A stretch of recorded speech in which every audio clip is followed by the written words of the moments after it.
doing? Can everyone hear me, see me, smell me, feel me? How is everybody?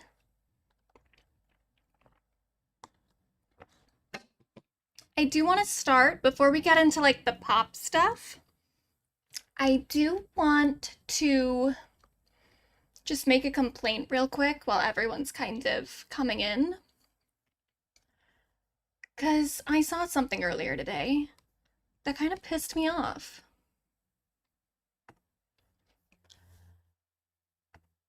So, the Lilo and Stitch movie. It's been a thing for a second. We've known that it's happening.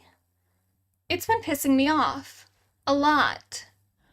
First of all, I don't like these live action Disney things. I think they're stupid and bad. Some of them are like, okay, I kind of like the Cinderella one, but for the most part, I think they're just kind of dumb cash grabs. They are ways of trying to like take all the nostalgic IP that Disney has and push it into the market that they actually care about right now, which is China, because China doesn't really care about their classic nostalgia bait movies, so they have to recreate them, essentially just with like CGI, live action, and I think it's stupid. And the second they announced the Lilo and Stitch one, I was already pissed, because I was like, they're not going to do a puppet. They should do a puppet, they're not going to do a puppet, and it's making me so mad. I pulled up this, we can't watch the trailer right now, I hate the whole trailer, but I did want to just show this part. Look at how huge that disc is. That doesn't make any sense. That's too big. But anyway, everything that I've been seeing about this movie just makes me madder and madder. Because they should just do a puppet. The reason they don't do stuff like that is because CGI animators get paid like absolute shit because they don't have a union. Which is one thing too with like, as much as I support, you know, the writer's strike and the actor's strike that happened last year or whatever, maybe 2 years ago, I don't remember, but that happened recently. As much as I support that, one of the big things that they were talking about was like how they don't want AI to get in, you know, to take jobs away from actors and jobs away from writers, blah, blah, blah, which, you know, is a conversation to be had, especially with the rapid development of AI technology in media. However, the people who are going to get the most screwed over by that are like animators, and no one's really advocating for them because they don't have a union to advocate for themselves. So that sucks. And so just, you know, like morally, I wish we would stop doing so much CGI shit and just start doing like practical effects and also hand-drawn animation, blah, blah, blah. But also I just think that like puppets look cuter. Practical effects look cuter. Why can't we do stuff that looks cuter? So the lack of a puppet CGI has been pissing me off. CGI Stitch. Pissing me off. Or no, not the lack of a CGI Stitch. The inclusion of a CGI Stitch. The lack of a puppet Stitch is making me so mad. And everything else I see about this film is also making me mad. For one thing, no drag. No alien in a dress. And the director says that they tried. What's the point? What's the point? Apparently, this guy, the main villain, isn't in the movie. What's the point? What's the point? But then the thing that pissed me off today, where I was like, okay, I have to talk about this for just like a minute in the stream. At the premiere, there's a goddamn animatronic Stitch. Why couldn't that have been in the movie? Stupid. Oh, dumb. What's he say? Hey, take my picture!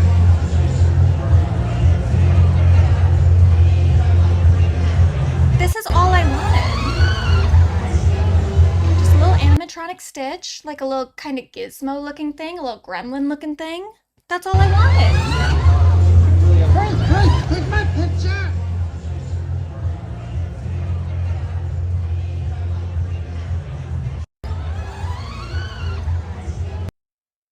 You could do it for the premiere, you couldn't do it for the movie? That makes me so mad. I was so fucking mad when I saw this. Like, imagine that just driving around in the movie. Oh, stupid. Whatever. Okay, but the main point of today, hello everybody. Yeah, put his ass in the movie. Put his ass in the movie. Do it again. I don't care that they've already had the premiere. I don't care that people have already seen it. Do it again. If they could reanimate the Sonic the Hedgehog movie, you can put a fucking puppet into the Lilo and Stitch movie. Oh, also something else I don't like, and this is a different thing. I think the little girl who plays Lilo is so cute, and she is age appropriate, but she's almost too age appropriate to the point that it really like emphasizes the fact that like that's a literal child. That's a child that has a job. That's child labor. I know it's like acting and it's glamorous and whatever. That's child labor. And I've been thinking about that a lot, you know, with like all the Nickelodeon stuff coming out, blah blah blah. What role should children really have in movies? I don't know. But I'm gonna say for sure right now, they should not be doing promo campaigns. I don't think that's too much to ask for. It's already weird enough that there's a child at the center of a multi-million-dollar movie. That's too much pressure to put on a child. And now we have the child going around doing interviews with E.T. I don't like that. I don't like that one bit. But not her fault, obviously. Look at that little cutie patootie.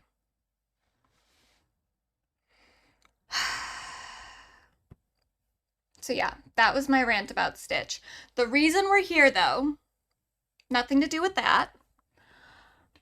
Last year, 2024, we did a bracket at the end of the year for the 2024 Pop Girly of the Year, won by Miss Charlie XCX here. I want to do that again this year, but I do want... I want to like nail down the nominations a little bit more, because before I did it in like 2 weeks, so I just kind of picked people, and then I felt weird about like some of the people that I picked versus some of the other people that I picked. You know, is fine, because ultimately we knew who was going to win, but I do want to take that a little bit more seriously this year. And I want to get input, you know? The thing I like about the bracket is that it's interactive, it's democratic, we all vote on it.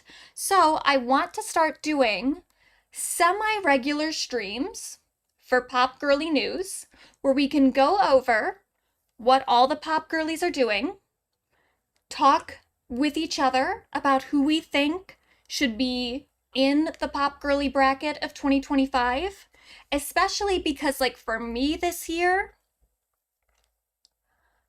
it's been very hard for me to give equal attention to all the girlies because, you know, one of them for me is kind of taking priority. So what all the other girls are even doing, I don't know. So that's why I need the help of some other people to tell me who matters, other than, you know, the one person who matters. So that's what we're gonna do.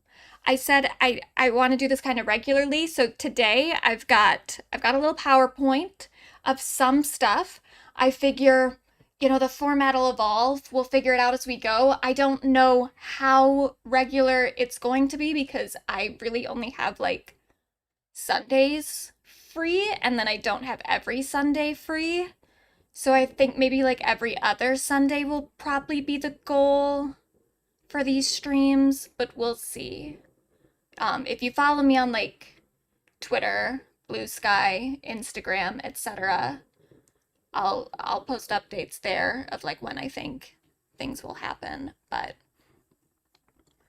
I want to do it in a format of like I've got a PowerPoint and I've got some stuff on these first three ladies.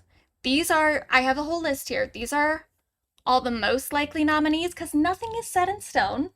These are the people who I predict most certainly will be on the bracket, but who's to say? We're only in May. Things could change. We have a whole other half of the year to get through. We don't know who's going to come up. We don't know who's going to fall off. But most likely, these people will be on the bracket. The other list I have here is very likely nominees. These are people who I predict will be on the bracket, who are current-ish. Though I don't know, Gwen Stefani, I think I already want to take her off. She'll be down here with these bitches. But these are the people who I'm like, okay, they're kind of a part of a conversation. They're releasing music. They're there. They're not like, they don't have the most secured spot, but they're in the conversation. And they're prominent within the conversation. Down here, though, I have kind of these others who I'm like, I don't know. Either because I don't pay that much attention to them, or maybe they just haven't quite earned it yet, but they could. We can go through these a little bit later. But the format for today, we're going to go through 3 of these people, maybe 4 if we have time, because I do have some slides for Charlie too, but I think that'll have to wait till the next stream. But for sure, these 3. And then I have a few other, like, some slides just for us to talk about some other girls and see how we feel. So that's the schedule for today. I don't think, my plan is to not go, I want every stream to be like roughly 3 hours-ish. So my plan is to not go past 11 too much, but we'll see what happens, because I can kind of, once I get started, sometimes I just keep going.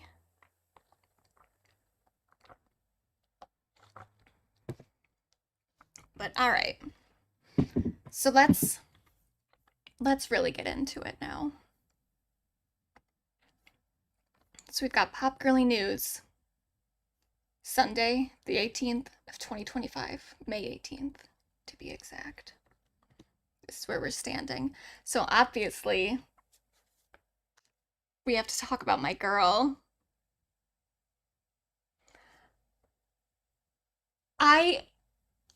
Again, it's like, who's to say what's going to happen throughout the rest of the year?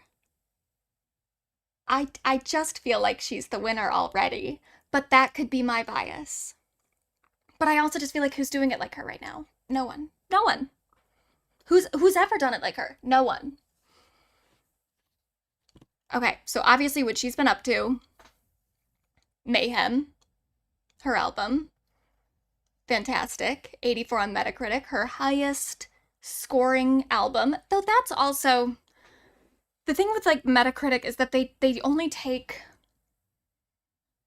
like current reviews. They don't do like retroactive reviews. And part of this has to do with, changes in music criticism and music journalism, where pop music in general does a lot better with critics today than it did when Gaga premiered. Like, would the Fame have a higher score if it came out today? Probably. The Fame Monster for sure. Born This Way, probably. Art Pop, probably. But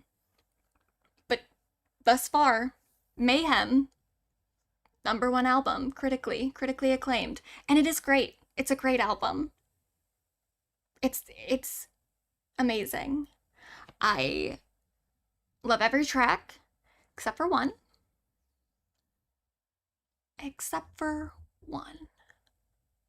And I'll leave it at that. But the whole album is so good. I keep finding myself going back to Disease a lot, which is interesting because normally, like, the first single, once the album comes out, I've like cooled off on it, and maybe I did cool off on it for the first like 2 weeks that the album was out because I was occupied with the tracks I hadn't heard yet. But Disease kind of still is like that bitch. It's kind of one of the greatest songs she's ever made.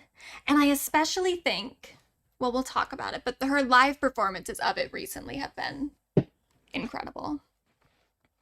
So, album. She's also doing mad promo. Like, we have not seen her do this level of promo in I don't even know how long. Like, probably, I guess Art Pop really is the last time. I guess maybe Joanne, she did a lot of promo. I just didn't necessarily like all the promo that she did. But for sure, we did not get this amount of stuff for Chromatica. She's done everything. This is her doing that like lie detector test thing. She did Hot Ones. She's done interviews with Apple Music. She also did La Culturistas. She's done lots and lots of stuff. This one was my favorite. Her little ASMR thing. I thought that was super cute. And I love her hair like this. It's so cute. I'm loving it. I'm loving every second of it. She also did SNL. Just wanted to shout that out. That was a really good performance. Especially this one, especially Killa. She also hosted. She hosted and was the musical guest.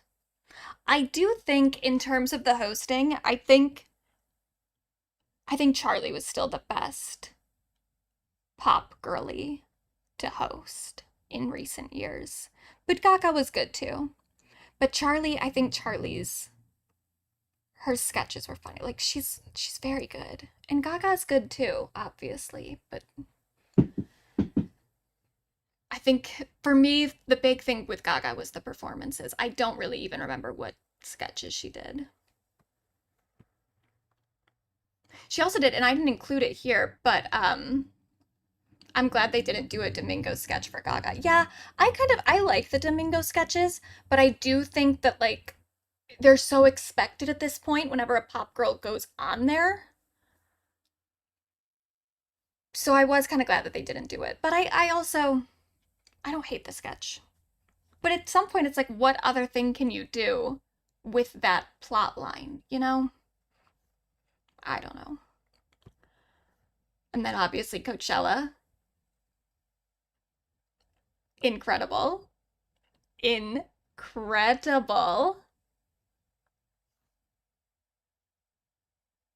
I don't even know what to say. It's one of her best shows since like the Monster Ball or the Born This Way Ball, but I wouldn't know because I didn't get to go to that one. Not her fault. She broke her hip. That's fine. Not blaming her, but I am eternally sad about it because there's no professional footage from it, which is the real bummer. But it's so it is kind of reminiscent of the Born This Way Ball, like the stage she has. It's very much like the big castle she had for Born This Way. But it also is kind of like the brutalist architecture thing she had going for Chromatica. So it's like everything she's doing right now is this beautiful hybrid of everything else she's done in her career. And I couldn't be more elated. I really have nothing bad to say about it at all.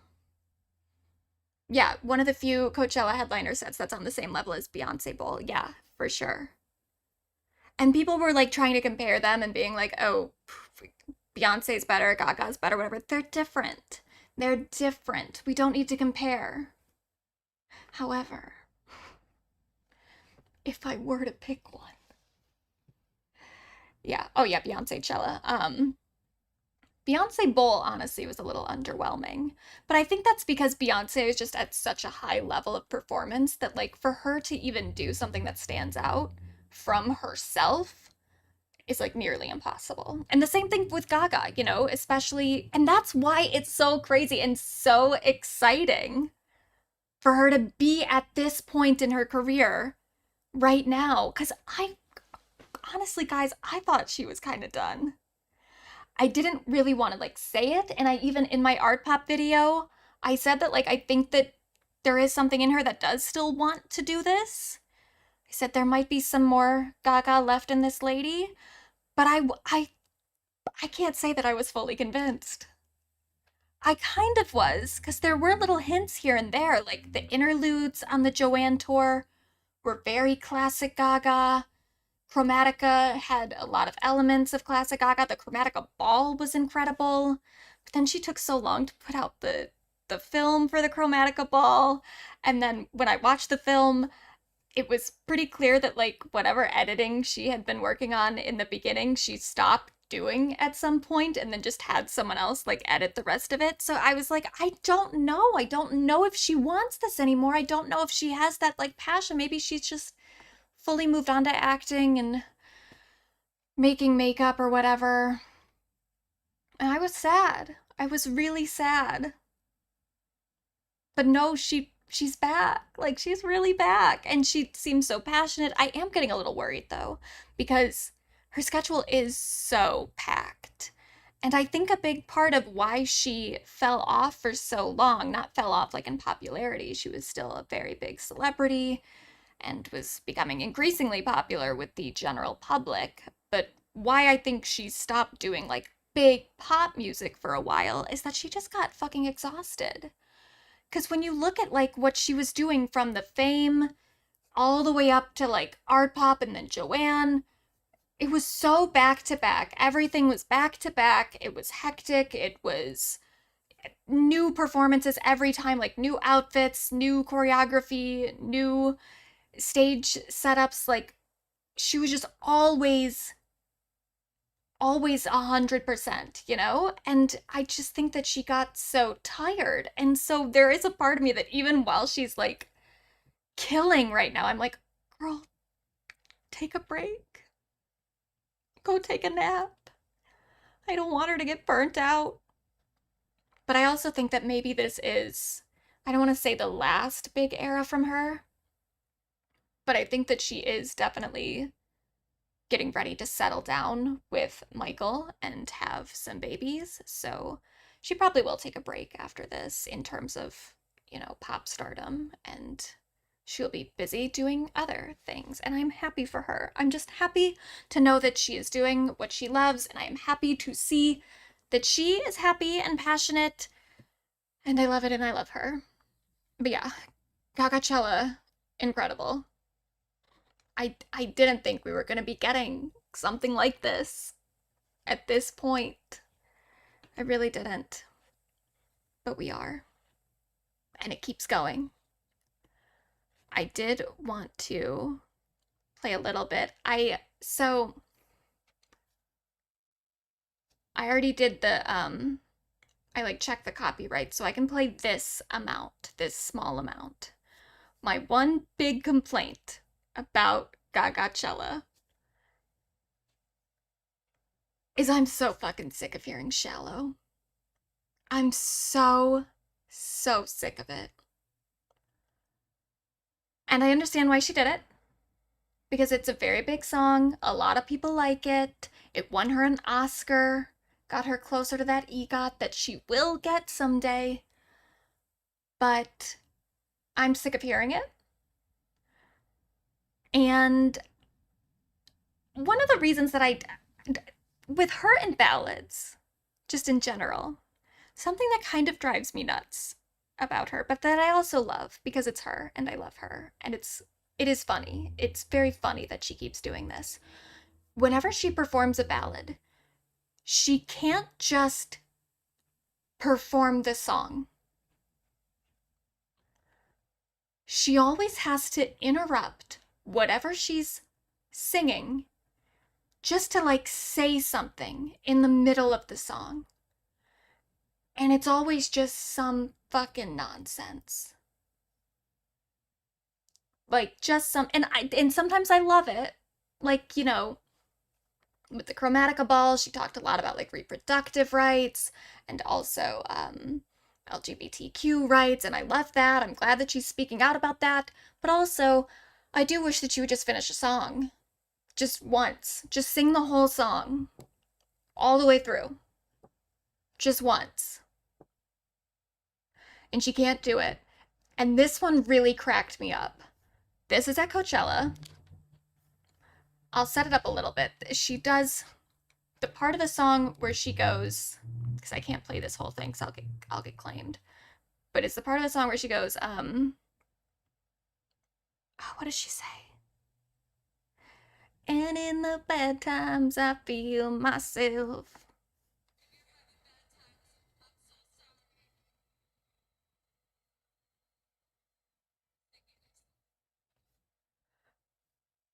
Did you need to pause the song for that? Just to say, if you're having bad times, I'm so sorry. But I'm gonna sing you this song. You were already singing it. Just finish it. She's funny, though. She's very funny. Oh, come on. And then also, so there's rumors. Oh, go back. There's rumors that she's doing some sort of like Netflix special for Coachella, like similar to how Beyonce did. I do believe those rumors because if you look at Coachella's at their YouTube channel, hers is the only one that says live stream feed. Every other performance upload just says like the artist and then the name of the song. Hers is the only one that says live stream feed, which makes me think that there's something else in the works, that something is coming. Because why would it be different? And they also uploaded the one that, the first weekend where she's off the mark. Because this is a big, like, chessboard. It looks very cool. And there's, in the second weekend, she's on her mark at the right spot. Because all the chessboard, like, lights up in these different colors. And there's a part where she's supposed to be on this lit up little square on the chessboard or checkerboard or whatever it is. And she's just a little off. And that's the one that's uploaded onto the YouTube, is the one where she's off, which is so annoying. But I think they're saving the footage, the like really good footage, for whatever edit she does for the Coachella Netflix thing. I hope. I hope. But I think. I believe and I think and I hope.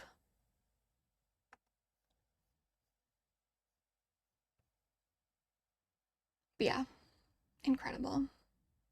Just incredible. And I hope we get the crotch shot for whatever special she's doing. There's a part in Disease where she's in like a big sandbox, and there was a camera like in the sandbox that like shows her like crotch, like kind of like gyrating on the in the sand, and I loved it. It looks so cool, and they only did it the first weekend. They didn't do it the second weekend, and they didn't do it when she was in Brazil.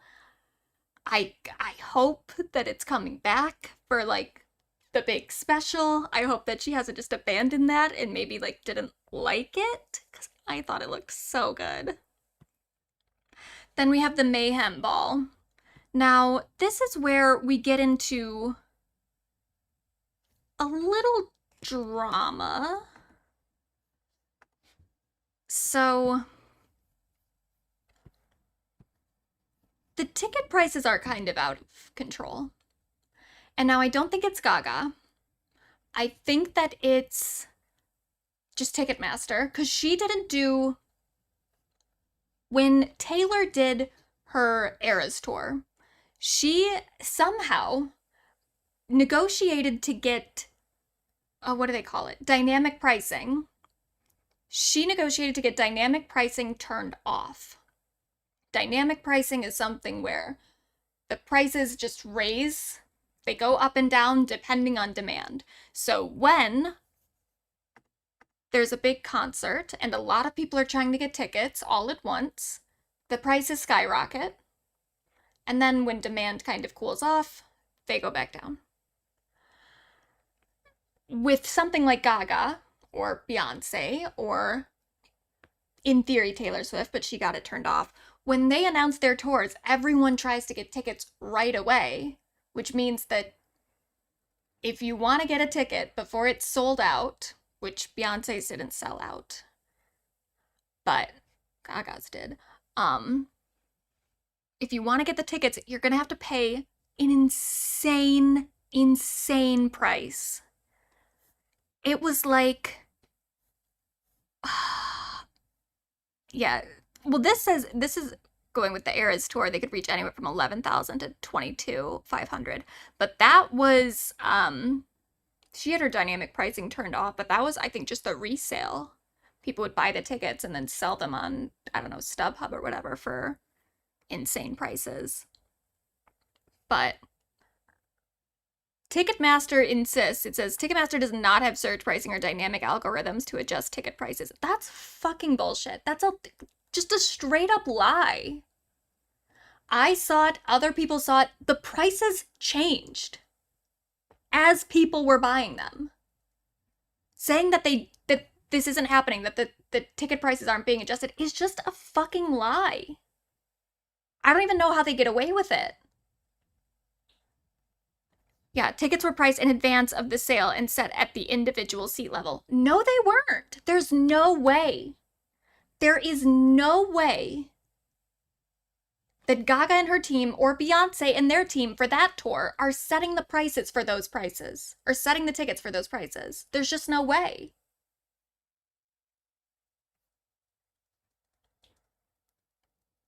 Yeah, I went to see Spirit Box last month and they didn't have dynamic pricing and had all resale at face value, and the official exchange Spirit Box is way smaller than Gaga. Yeah, I don't know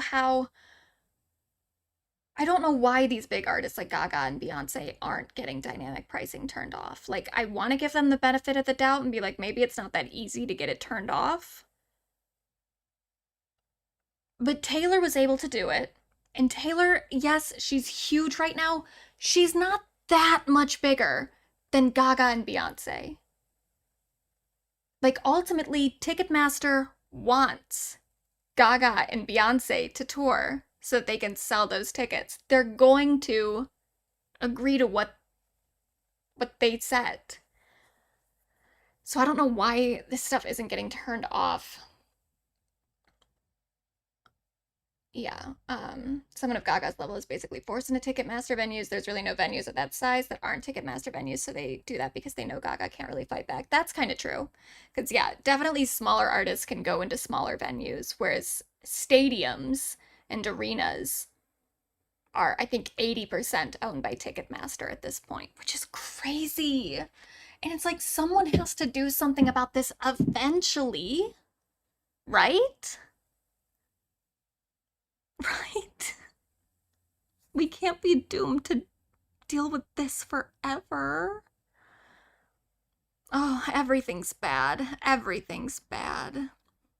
But Gaga's tour did at least manage to sell out, which is good. Beyonce's tour is still not sold out. There have been, and it won't be sold out because there are shows that she's already done where they didn't sell all the tickets. So no matter what, Beyonce will not have a sold out tour, which is crazy for Beyonce, but no one can afford the fucking tickets.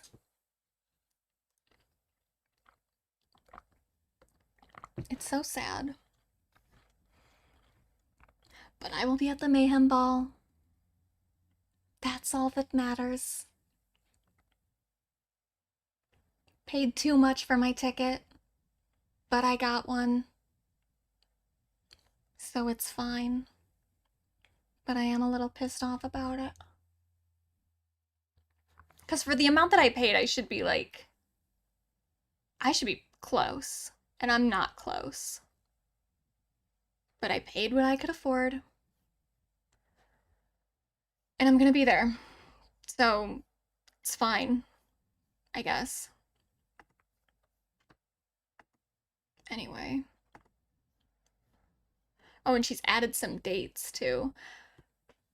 I think, I don't know what the latest one she added, but I think they're already sold out. I'm not sure. But then we have Gaga in Brazil.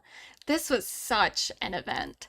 So I tried to keep my clips of this kind of minimal because there are so many clips coming out of this. But again, this is another thing I don't get about the music industry and pop stars. I don't get why pop stars aren't in Brazil all the time. I feel like the Brazil crowds are just so passionate and they're so excited for people to be there. I would just go there constantly if I could, if I was a pop star. I tour Brazil more than I would tour America, to be honest with you. Americans are so boring compared. So this was, I can only play a little bit of this because of the copyright, because there is music, but this is her rehearsal. She did, oh wait, I don't have my thing on. This is the rehearsal. She did a free show on the beach, Copacabana. She did the rehearsal the night before, and look at all these people that show up just for the rehearsal.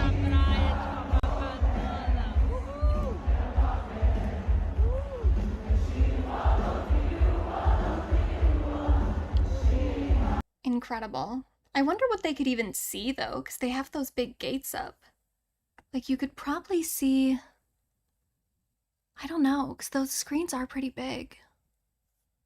Oh, look, the beach right behind them. What a beautiful sight. Just incredible. But even outside of the music aspect of it,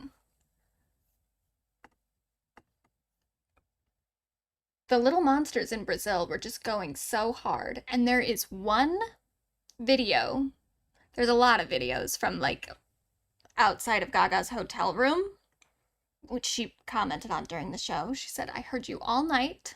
You were so loud. I would be a little pissed off if I were her. I hope she was high enough that she like couldn't really hear what was happening. Because how is she supposed to sleep? She's got a big show. She needs her rest. I would never be able to sleep. But it is probably also very flattering. But there's one clip in particular that keeps getting spread around of a little monster down on the ground just yelling, Gaga! Gaga! And this is a cute little edit someone did. Gaga!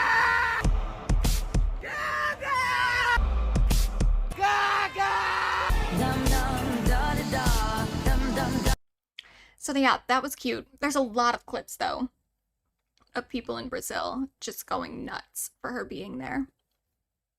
And then the show itself, record-breaking crowd of 2.5 million people. Record-breaking for a solo artist and record-breaking for a female artist. Rod Stewart apparently still has the record for like 3.5 to 4 million people, which is crazy. I don't know, where could all those people go? So I don't know if we're ever going to beat Rod Stewart.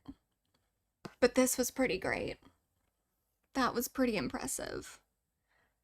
But also, like, how do you even count that many people? Like, where do you stop counting? Is it just on the beach itself? Is that what counts as attending the show? Or do you count the people like up here that are more like on the road? Do they also get counted? I don't know. But just insane. And there was a bomb threat. They did manage to stop it in time, but that would have been horrifying. Whenever there's a big event like this with all these people present, I thought it throughout the entire Eras tour. And there were also bomb threats and terrorist threats during that. One that I think, did it cancel a show? I think it did. I think it fully canceled one of the shows on the tour. But like, it's not even about necessarily people targeting these particular audiences, which they might be, especially with, you know, Taylor has a very big female audience, Gaga has a big queer audience, anyone who feels any sort of way towards those groups, you know, big opportunity. But even beyond that, it's like just anyone who wants to enact any sort of mass violence. These huge crowds that these women are drawing just make them such perfect targets for it. And it's scary. And it sucks because it's like, you know, we we are in a very weird time in history, a very not good time in history, especially here in America. And music and things of this nature, things that get everyone to come together, that's like, the only real solace we have is events like this. And they can be breeding grounds for violence. And that is awful. And everything is bad all the time now. Except for her. She's not bad, ever. Except for when she's annoying me. And even then, she's not. Anyway. Then we have this Brandcast thing.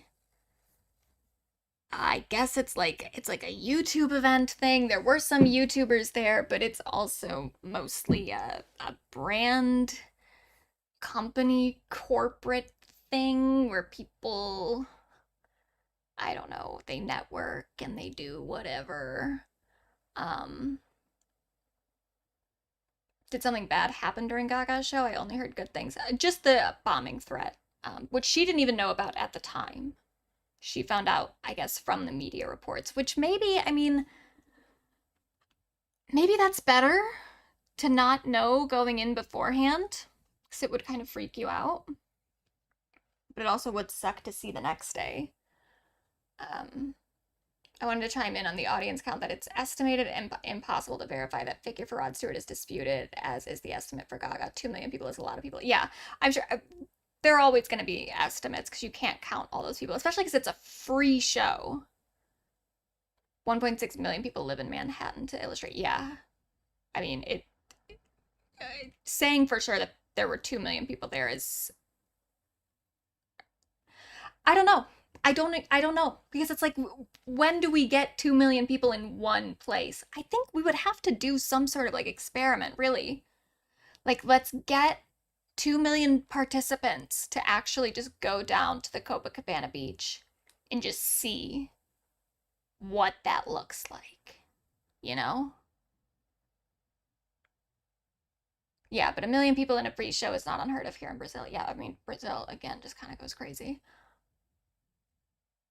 But yeah, it's like, how do you count that many people? You don't. I'm sure someone's got the time. They could go down and take every video footage and just count one of each of the things. Someone's got the time. That's what we should be using AI for, really, is shit like that. Just count all those people. But yeah, who's to say? It's a huge crowd either way. Huge, massive, looked incredible. But anyway, yeah, this Brandcast thing, I don't fully know what it is. I was really, really hoping that it would be live streamed or something, because I knew it was for YouTube. And YouTube, obviously, we're on YouTube right now. It's a video platform, and it's a free platform. It's for the people, is it not? So if there's a YouTube event, especially this one was celebrating the 20th anniversary of YouTube, could you not live stream it? Could you not put it up onto, like an official YouTube channel so that everyone could see it? I guess not. I guess it just had to be for the fuddy-duddies in the suits, the brand ambassadors, and like a few YouTubers. I know Brittany Broski was there. She got to go to the Brat tour. She got to go to Brandcast. I wish I was Brittany Broski. Oh, you like the painting behind me? Thank you. I bought it at Goodwill. I'm assuming it was like, it looks like a child made it. I'd like to believe it is. You're drinking grape juice from a champagne flute because you can't. I love grape juice. I got told by my dentist once that I needed to stop drinking so much grape juice because of all the sugar, but I love it. And I love sparkling grape juice. I don't see it as like an people bring it as like an alternative for kids at like New Year's Eve parties because they can't have champagne. I think people should just drink it because it's good. It's like a soda that's better because it's just like full juice. Whatever. But yeah, so she did this 20-minute set for Brandcast, wore wholly new outfits that she's never worn. I do think it's maybe her practicing for the tour, because I think the tour is going to be different from like the show she's been doing, like in Brazil, in Singapore, like right now. I don't know if she's a show tonight, but she's been in Singapore. I think she's like 3 shows. And then Mexico, she did the same show at the like big Gaga Cella stadium show, whereas the tour is in arenas. And I don't think she can put that big set in an arena. So I'm thinking that maybe, oh, I don't know what this one is. Oh, that's Lilo and Stitch. I'm thinking that maybe she is like doing this this YouTube thing is like practice for what will be the arena show, which I kind of wish I didn't have that spoiler in a way, you know? But it's okay because it does look really cool, and it was only a 20-minute set, so there's still be more, even if it's mostly the same. But it looked really cool. There's this outfit that looked cool. I really loved this entire, like, the set looked incredible. It's still doing the kind of like brutalist architecture thing that she did with Chromatica, but it also is like a little bit more surreal, which I really like. And I love that outfit, and I love that little hat thing. And then that outfit, and then that. She also is wearing a new outfit for Shadow of a Man in Singapore, which I like that. And then she also is doing this. Hi, little monsters. I just wrapped Copacabana. I'm headed to Singapore, and then I'll see you at... Now, what the fuck At... is, I don't know. I guess it's some sort of Netflix thing. It'll be May 31st. It's just live, so I'm assuming it's a full live stream. So I'll watch that, whatever it is. I don't know if it's like an award show, or I don't know, a concert. I don't know what it is. What happens if we go to the tag? Yeah, I don't understand. So what do they do? There's other performers.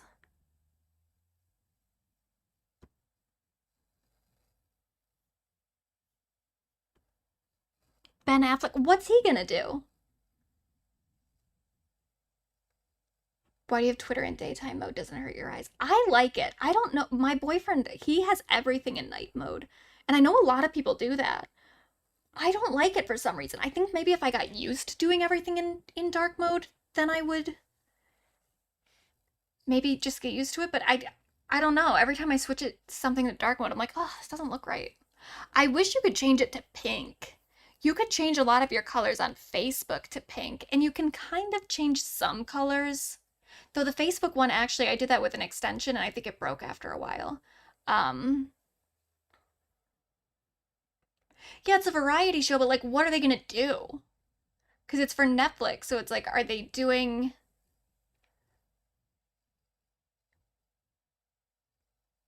What are they gonna do? Like, some people will perform, but like, what's Finn Wolfhard gonna do? Are they gonna act out scenes from the shows that they're on? I don't get it. They've done it before, and they've done it in the past. I don't care for it, though. What did they do?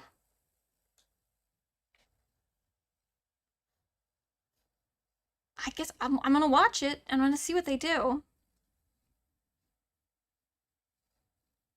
I do think, back on the topic, I'm sorry I'm so all over the place, but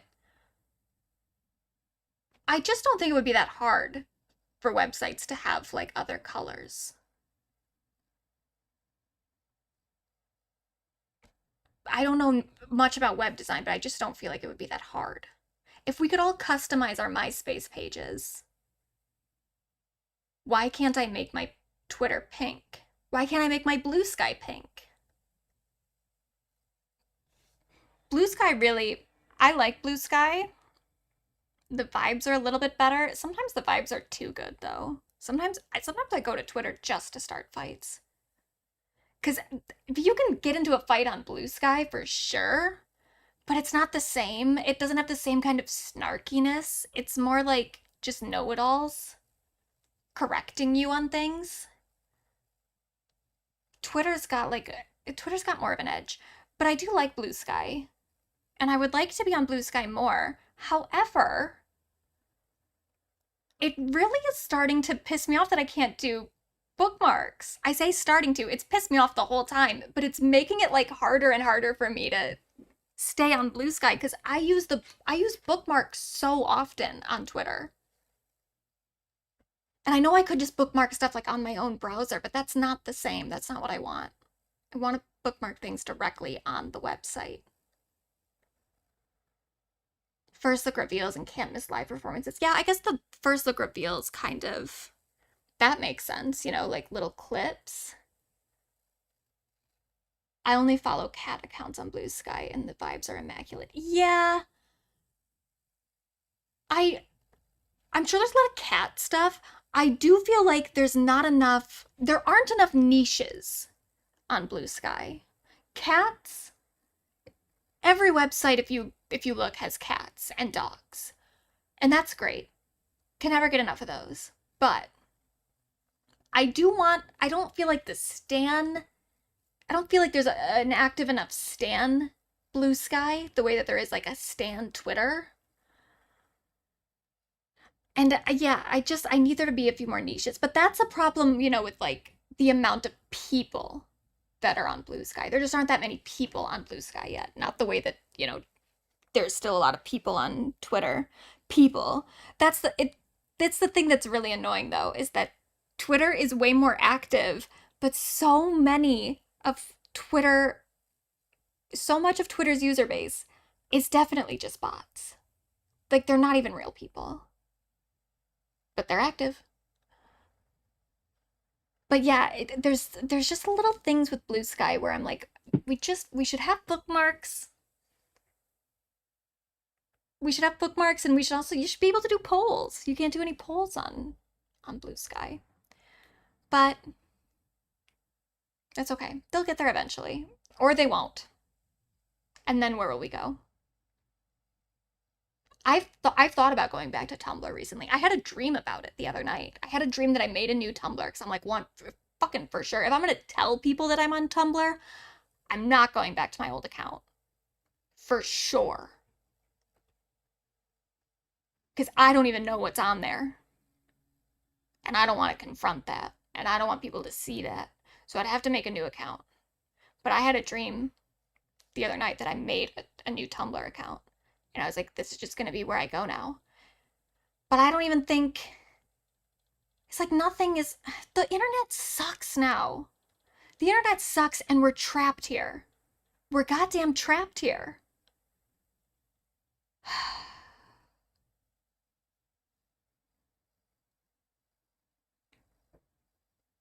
Yeah, Tumblr in the 2010s was fun.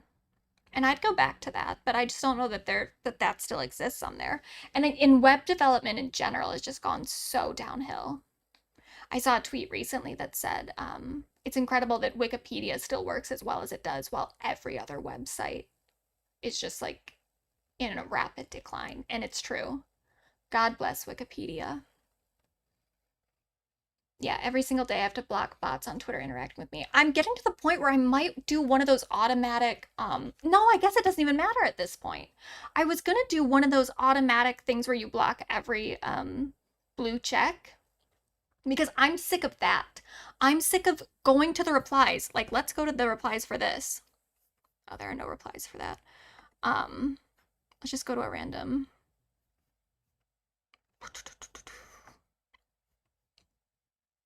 Okay. Found the one exception to the rule. And that one too, fuck. We have to find a more popular tweet. Here, this one had 6,000 likes. Damn it, no. Well, okay. Either, if you've been on Twitter, you know what I'm talking about, where you go to the replies of a tweet, like a popular tweet, every fucking reply. Here, let's look at this one maybe. All the replies at the top are all... Oh, wow. I don't think I can show that on YouTube. Maybe I can. I think that's fine. They're all blue checks. And the blue checks are so often just spam accounts. So it's like I have to just keep scrolling and scrolling and scrolling until I find actual people. And that's not an actual person. What is that? Probably is dangerous though to scroll Twitter on on YouTube. Cause yeah, exactly. Be careful scrolling Twitter. Yeah. I shouldn't. That's another thing though. I wish that there were, you know, video platforms where you could like actually do whatever you want. Because I don't want to be that careful. I'm not a careful person in general. Obviously. But yeah, the internet sucks. Everything sucks. Let's go back to the PowerPoint, I guess. Cory Doctorow, I don't know who that is, but they really nailed it with enshittification to describe how online services are degraded by the companies that own and operate them. Yeah. I don't know who that is, but they're right. Enshittification it is. Fully. And it's so depressing too, because you like, you know, when we were all younger, and when I mean younger, I mean like 5 years ago, there was just this expectation that technology would keep getting better. Because why would it get worse? And here we are. It's gotten worse. And I don't know what to do about that. I don't think there's anything we can do about that. We just have to, I don't know, overthrow capitalism, I guess. Because as long as people have the incentive to just maximize profits, we're all fucked.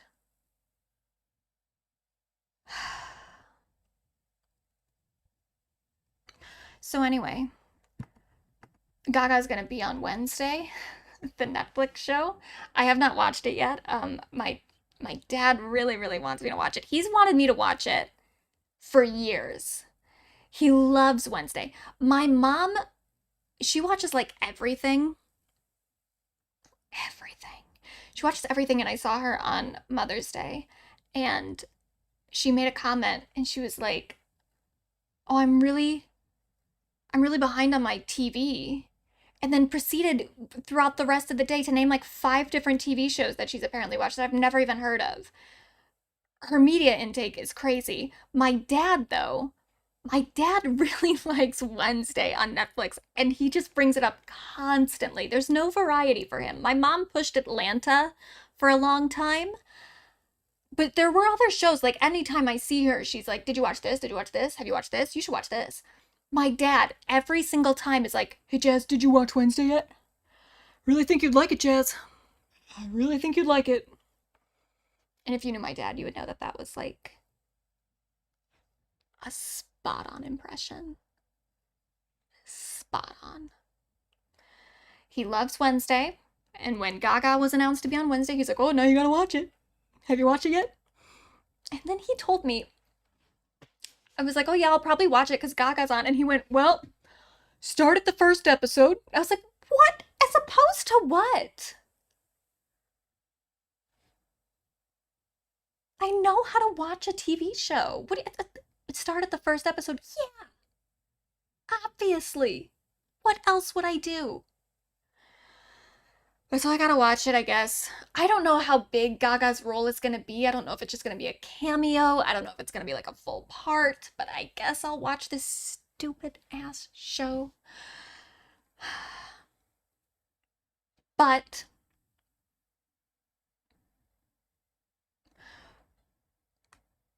my prediction, because the Tadum thing, they said something about like she's gonna perform a special song. What did it say? Let's go back. Performing a song you will not want to miss. So there's an implication that she's gonna do like maybe a new song. So I'm wondering if she made a song for Wednesday and that's what she's gonna do. Which I'm okay with. If it's good. As long as it's not Hold My Hand.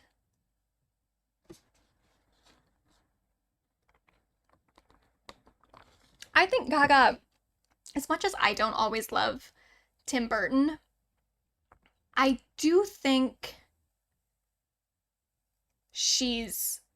that like Gaga fits into a Tim Burton universe fairly well. So that would be exciting. Yeah, she could do Bloody Mary. She might. And maybe Jenna Ortega will go up there. But I hope it's a new song. I hope so.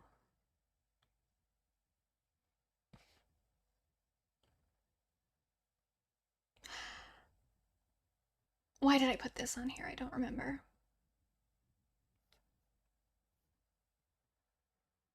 I don't know. I guess maybe I just wanted to show you this. This is my favorite outfit. I love this dress so much. And I looked up the designer and everything. I forget who it was, but it's like they're big for their corsets. But it's expensive, it's like $2,000, which I can't afford, obviously. But I want it so bad. I'll never afford it. I'll never have a life where I could get that dress. Fuck.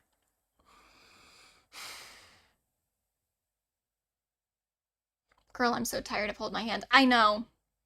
I'm glad she hasn't done it. She did it at the Super Bowl. And I think she's actually got an Emmy nomination for it now. So that's good. I'm glad she's getting something out of it. But yeah, I don't need Hold My Hand ever again. But no, I would take Shallow over Hold My Hand. I was gonna say I would take it over Shallow, just because she performs Shallow so much. But Shallow is still a better song. So I would take it. And actually, this is one of the things that's kind of annoying.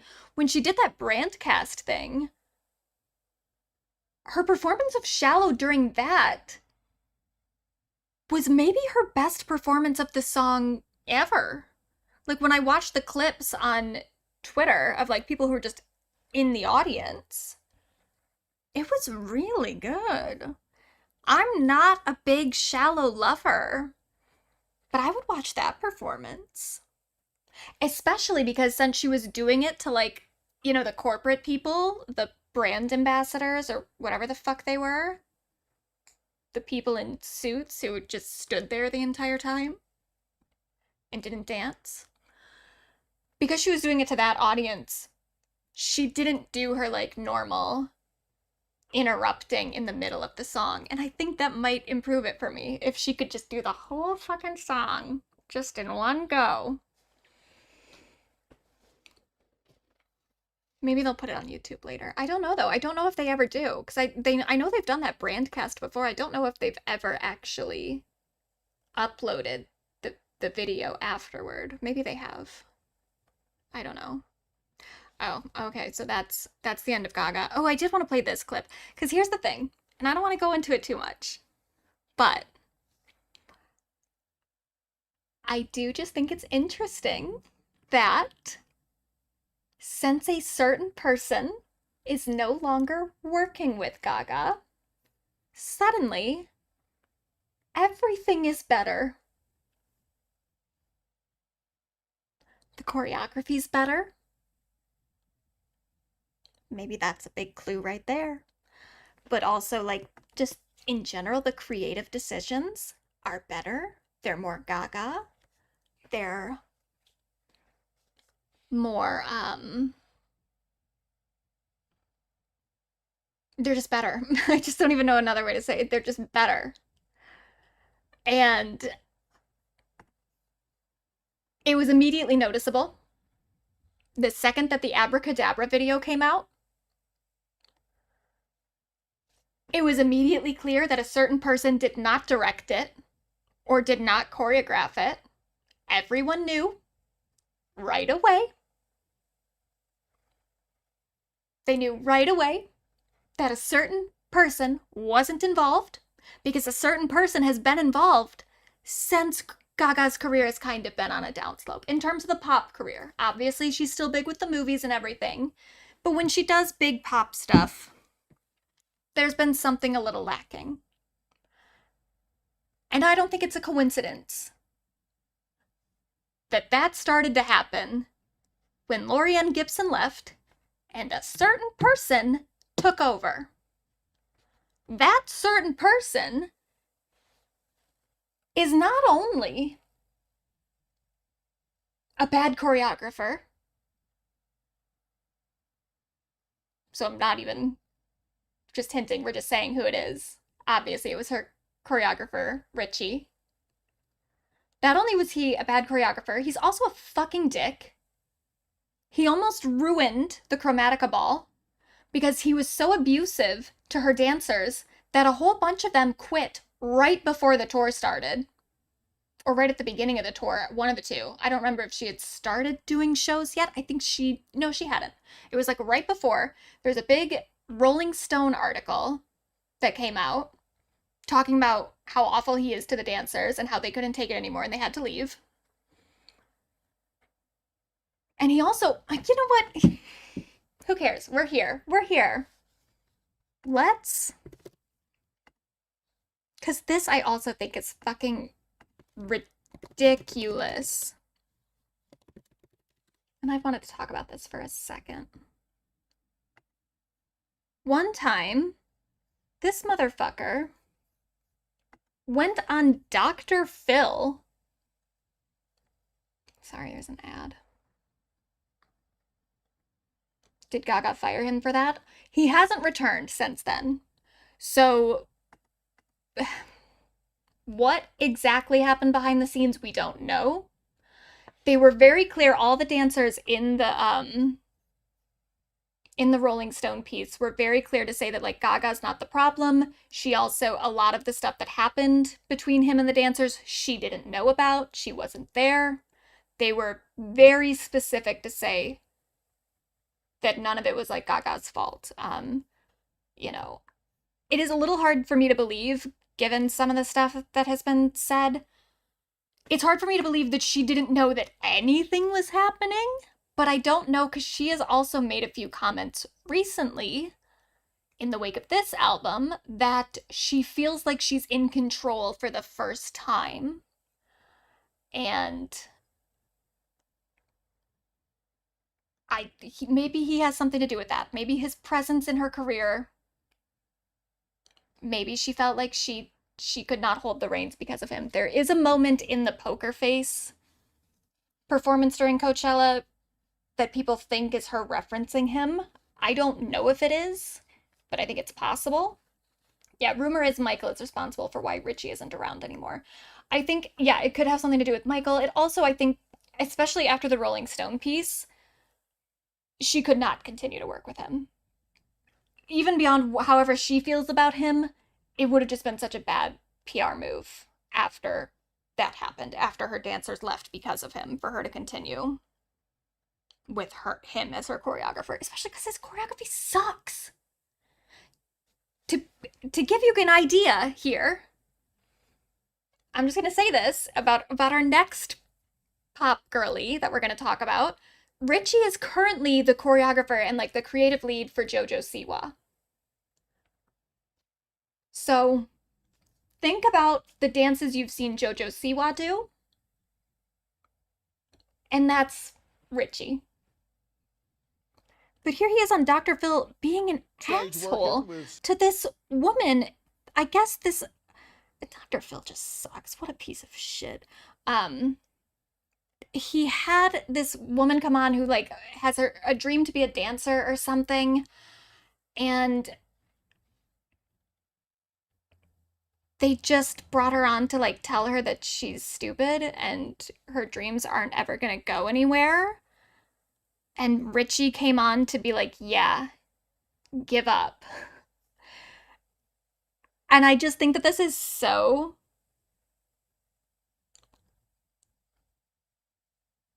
It's so counter to everything that Gaga's ever said in terms of like the messages that she preaches as a pop star and as a public figure, you know? Like her whole thing has always been like, believe in yourself.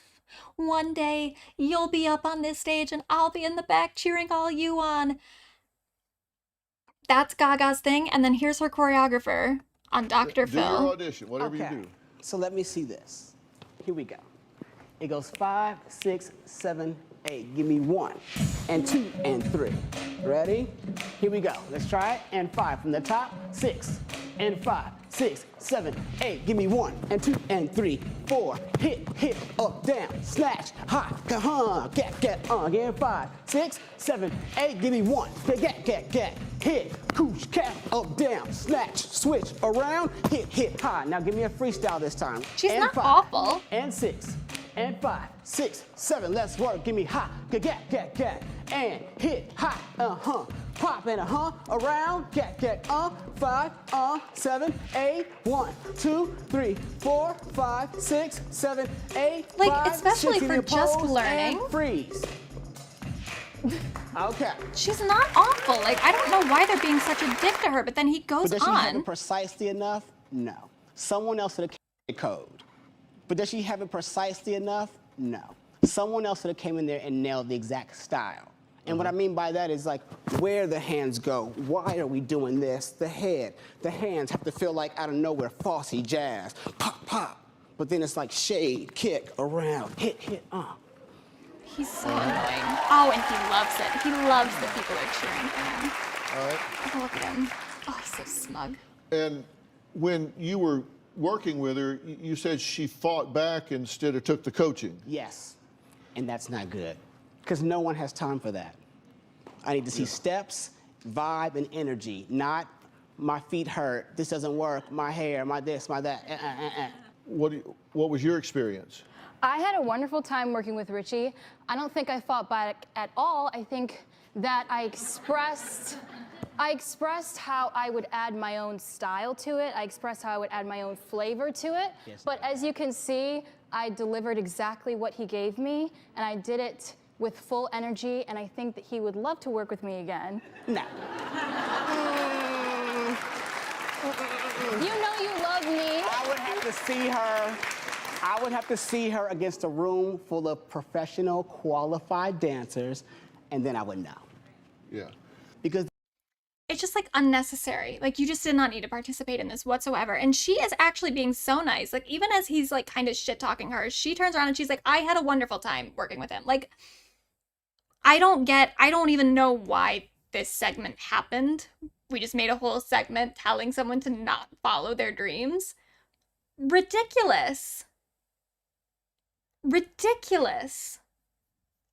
Yeah, and I saw someone wrote, Richie is the 99 people in the room who don't believe in you. Exactly. Yeah, I feel very bad for that girl. And fuck Richie for even participating in that. That's so weird of him.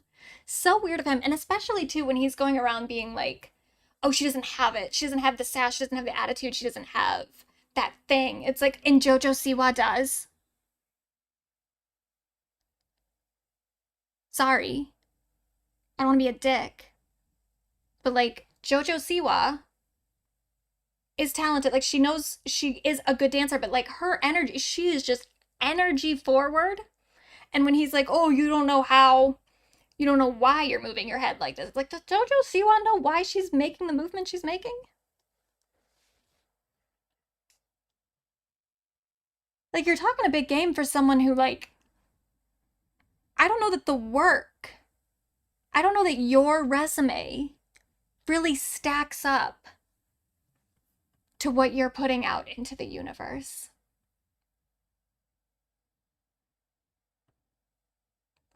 And it just bothers me too, because it's like in that clip and in everything else he did, he always gets credited as like Lady Gaga's choreographer, because that's the thing that people fall back on, because Lady Gaga is one of the greatest pop stars of all time. So knowing that he's associated with her, that gives him a level of like credibility that I don't think he ever really has earned.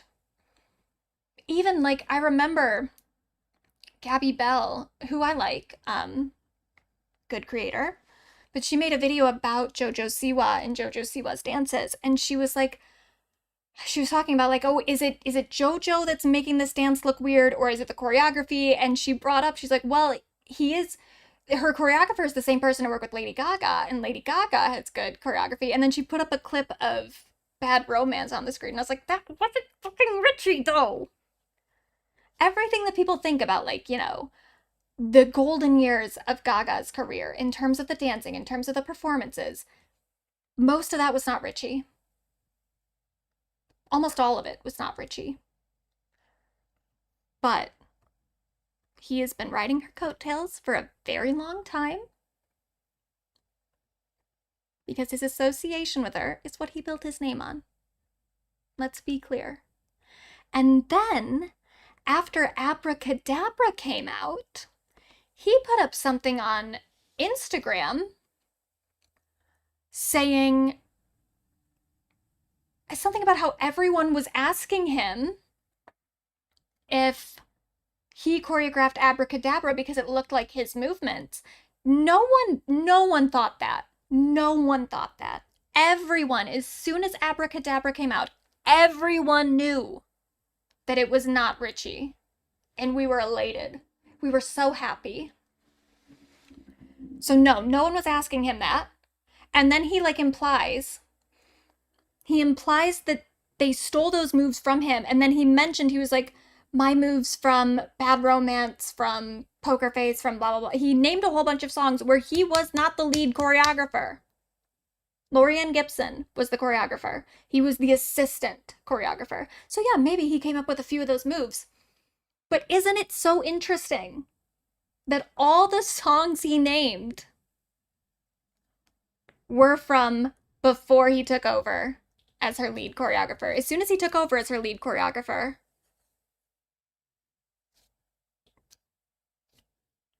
none of those songs did the same thing. None of those songs were worth mentioning. None of that choreography was worth mentioning in his Instagram post where he says people were copying him. It's interesting, but then the thing that he said that just really pissed me off and really just made me kind of go like, gloves off. Yeah, if you're not familiar with Lorianne, she's worked with Beyonce and Michael Jackson too. Yeah, Lorianne is great. And that's another thing too. You know, maybe it's just a coincidence and maybe he's just like a narcissistic asshole all around. But it is kind of interesting that he keeps trying to take the credit away from women in particular. First Lorianne, and now Gaga's current choreographer, oh, what's her name? Oh, I know it, but I can't think of it right now, but it's another woman. And it's just interesting that he wants to take credit away from women specifically, including Gaga. I always had issues with Richie. I never liked him, especially after the Rolling Stone article and what happened with the Chromatica Ball dancers. I've always had it against him. Yeah, women of color too. I've always had it against him. Yeah, Paris Gobel. I've always had it against him. And then I really, really had it against him with this Instagram post that he made because he specifically said that the Gaga aesthetic was his. He basically claimed to make Lady Gaga. And that's where I was like, you're insane. You cannot be serious. You think that you're the genius behind the Lady Gaga persona. Go fuck yourself. So that was when I was really just like, I hate this man. I hate him. But so here, I just wanted to shout this out. I have this in my notes. This is the only reason we're talking about this, but this is kind of my lead-in for why I liked that someone said this. This is Brandon Maxwell, who is Gaga's longtime stylist, talking about working with Gaga for this entire time. And something he says here, I think, is maybe a little pointed toward a certain person. We go up for Gaga. I don't care what anybody says. I worked with her. Nicola worked with her. So many people have worked with her, but she made herself. Everybody else was just lucky to be on the ride, myself included. Did you watch her at Coachella? I mean, like, she's never looked better. She's never sounded better. Everybody else could never. Do you know what I mean? Absolutely could never. Classically trained concert pianist. Totally. Singing live. Singing live, vocalist. Like, for me, when A Star Is Born came out, I was like, thank you. For those of you who couldn't see. At the Academy Awards, she was wearing Brandon Maxwell when she won an Oscar. Of course she was. When she showed up without telling me wearing that dress and won an Oscar in it, I was like, I'm gonna quit now. Like, this is all I ever needed. I was screaming so loud that the hotel I was in called me and was like, everything good? So yeah, I just thought that was cute. I liked it. And I'm glad he said that. Because he's right. No one made her. She made herself. And Richie Jackson can eat my shit. Anyway, on to Richie's little pet project. His current, the person who's still willing to work with him.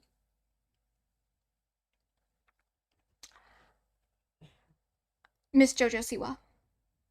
Now, last time I put Jojo Siwa on the bracket, a lot of people were like, oh, how funny.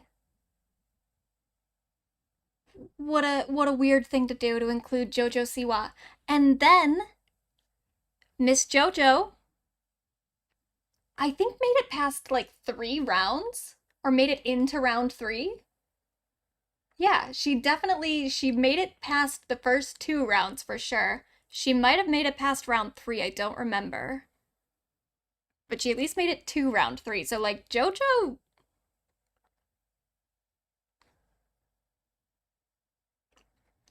she's a pop girly. What can we say? What can we say? But here's the thing. If you were not here for the pop bracket before, we're not just ranking people, we're not just putting people up against each other based on, like, musical output. It is also about celebrity, and it's about, public narrative, meta-narrative, and that's something that Jojo Siwa has in abundance. She is very relevant. She is in the conversation, and she is technically making music. Technically. So let's talk about Jojo. She's had quite the year already. And too, it's like she made it past 2 or 3 rounds last time. I don't think she's any less relevant this year. I don't think Jojo's fallen off at all. In fact, I wouldn't say she's gotten bigger, but she might have. She might have gotten bigger, and what I really think is that she has gained a certain level of support. Feels too strong. I don't know that I'd say she has a certain level of... maybe she does have a certain level of support. I think people are being more endeared to her. I do think that. I think she's maintained the same kind of level of, like, infamy. And, well, I think she's less of a lol cow this year than she was last year. And I think that a lot of people are starting to find her a little bit more likable. That being said... oh no, I don't want to open it on this tab.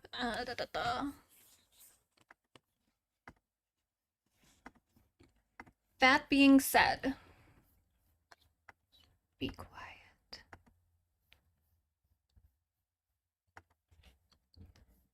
Sorry, I've got a beer ad. Don't do beer, anyone. Don't do beer, don't do alcohol. It's bad for you. The last time when we did the pop, because I'm not a big alcohol drinker, like at all. I used to drink more like pre-pandemic because I'm like a social drinker. But then with the pandemic, I just kind of stopped going out for a while. And then weed was legal in Michigan. So I just kind of do that a lot. And weed is just so much better because there's no hangover. The last time we did the Pop Girly bracket, I was like, oh, it'll be fun to like drink a little. And I did. I didn't even get drunk or anything. Like I didn't feel any effect of it. And by the end of the stream, I felt like I was gonna vomit. It's not nice. Alcohol is bad. Like not like morally bad, not like you're bad if you do it, but it's bad. It hurts. It hurts in ways that weed does not. I miss being a drunk girl in the bathroom. Because that was really where I shined. But it hurts. Anyway.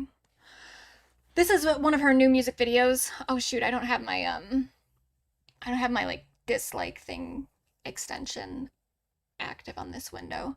Not that it's not accurate anyway, but when I did look at the like to dislike ratio on this, again, knowing that the extension is not accurate, it was like stark. It was like this amount of like, and then like this amount of dislike. I was alarmed by it. But if you go down to the comments here, and does this not look like a Britney 2000 VMA performance outfit? I don't know if she's trying to reference it, but that is kind of what it's giving me. But if you go down to the comments down here, people are just fucking mean. They are mean.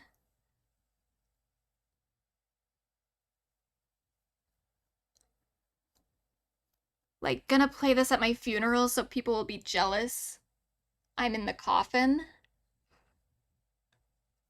I don't get the hate, guys. My 8-year-old cousin was born mute, and she'd never spoken a single word her whole life, but today when this song came on, she finally spoke her first words. Please turn that off. Thank you so much, Jojo, you miracle worker. Like, people are just mean. And it's to the point where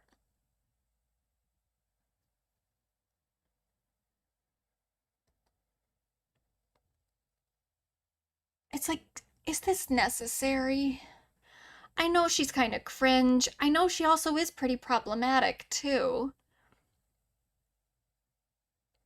I guess she has teddy bears in her videos a lot. I don't know.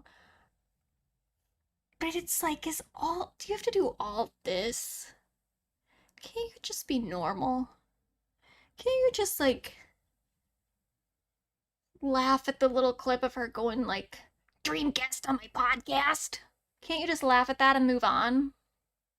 You have to come to her video and just write mean stuff in the comments. Like, it... You know, I'm a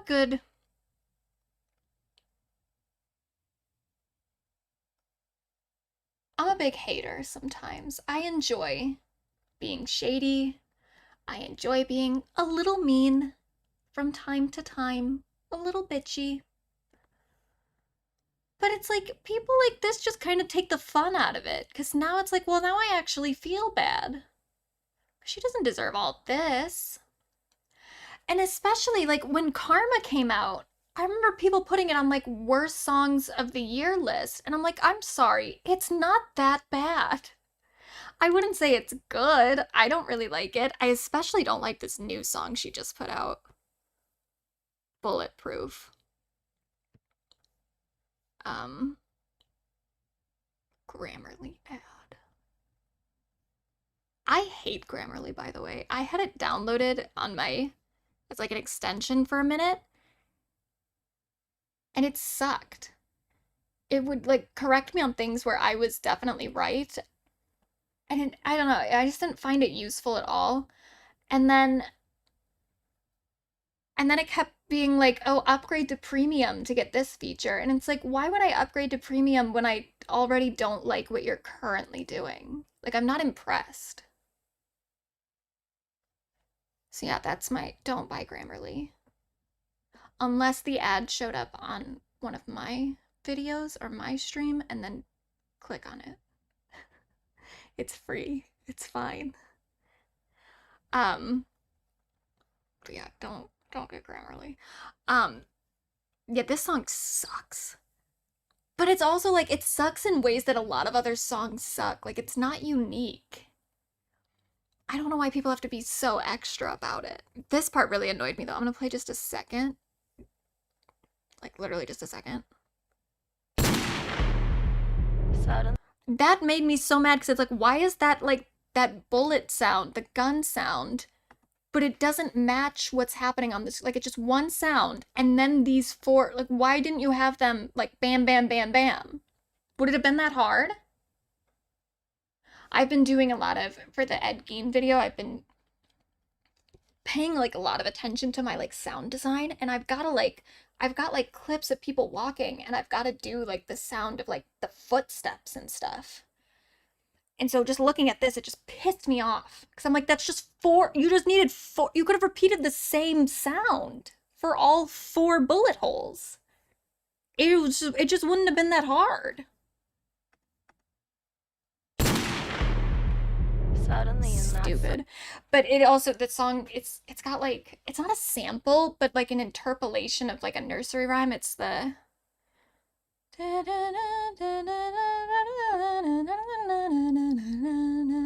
that one. And I just don't like it. But it's like, does it sound any worse than like, and sorry, I'm gonna be really shady here, but does it sound any worse than your typical Ava Max song? No. It doesn't. So she just definitely does not deserve the amount of hate that she's gotten. Yeah, I think it's because society loves to hate on teenage girls regardless of JoJo being an adult. It's also, she's just someone who is, it's like once you get validated as someone that it's okay to make fun of, then everyone just joins along. I mean, people did that with like Nickelback too. Is Nickelback a good band? No. Was it as bad of a band as everyone made it out to be? Also, no. Some of their songs are like okay. I mean, they're okay for what they are, you know? And they're just not unique. But anyway. Clearly JoJo does have a music career. And it is doing okay, I guess. I don't know. I mean, she keeps making music, so it must be doing kind of okay. I don't know what... Her audience must be, like, very, very young, so I don't have any sort of insight onto, like, how big it is, like, how many actual fans she has, because that's a little out of my age bracket. But people must like it. And I do like this, this cover. If only the cover matched the sound of the song. And this song wasn't that bad. And I kind of did like that Guilty Pleasure song, but the choreography is just awful. I wish we could play more because of the copyright, but we can't. We can't because of the copyright. But I think people should see. I don't know, even if I show you the choreography on Guilty Pleasure, it's not going to make sense unless you hear the song. But it also isn't going to make sense if you do hear the song either. But that's kind of my point, is that the choreography just doesn't match the sound of the song at all. So yeah, her music, not the best. But it exists. Thus, she is a pop star. And she is very much a part of a conversation. So she's apparently on tour. So this is one of the things that JoJo is up to. And this is one of the like pieces of drama that we get to with Miss JoJo. Because apparently if you Buy the $900 VIP package to the tour. You can help JoJo's crew set up for the concert. Weird tour perk. Weird VIP perk.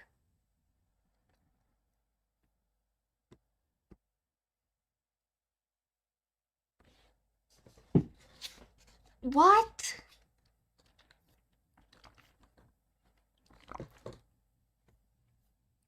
Pay $900. Okay, so here's what it says. Or here's what she says. So on the VIP package, it says exclusive invitation to JoJo's live show setup. Put together the show with song selection input. The song selection input does sound kind of cool. If you can help maybe JoJo pick the set list or something, though I would think she would have already picked it. But I don't know, maybe she does like a surprise song or something. So,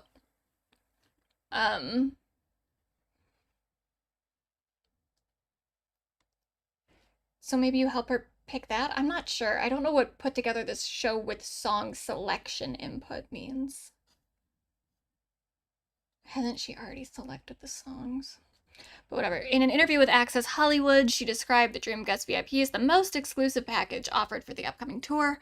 You are actually going to get to come while we're loading in the show, and you're going to get to kind of help us set it up and make sure things are right, and test out the drum with me or the DJ booth with me. Girl, you're charging people to work for you. That's crazy. Can she even do that? Some venues are union. Okay, here's the crazy thing. And this I actually think is super funny. She's not the first person to do this. And the other person who's done this is Gene Simmons. And his is way worse. She says, like, oh, you can come, like, do the drums with me and go into the DJ booth with me. So, like, I don't know how much labor she's actually expecting people to do. Maybe it really is just like you're gonna kind of sit there while she does like her sound check. Though, you know, it's saying like you're gonna help us set up, that does imply that you're gonna be like maybe like carrying stuff, or I don't know. But hers is $900. Gene Simmons is $12,495 for this VIP package, where he straight up says you're just gonna be a member of the crew. You get a crew t-shirt. Like, you're just a roadie. You will meet up with Gene and GS band members. I don't know what that means. Is it like Gene Simmons band members, like his band members? I'm assuming. Early in the day, either at his hotel or designated location, to go over the band show day schedule. You will be on the GS band team crew for the entire day. An entire day of work. You will get a crew member shirt and hat. You'll get a VIP laminate. You'll have a meal with Gene Simmons. You will arrive and load into the venue with the band. You will help the band set up for the show. Then you'll hang out backstage. You'll sit in on sound check, blah, blah, blah, blah. So $12,500 to work for Gene Simmons, who I've heard is kind of an asshole. Not even kind of. I've heard he's like a big asshole.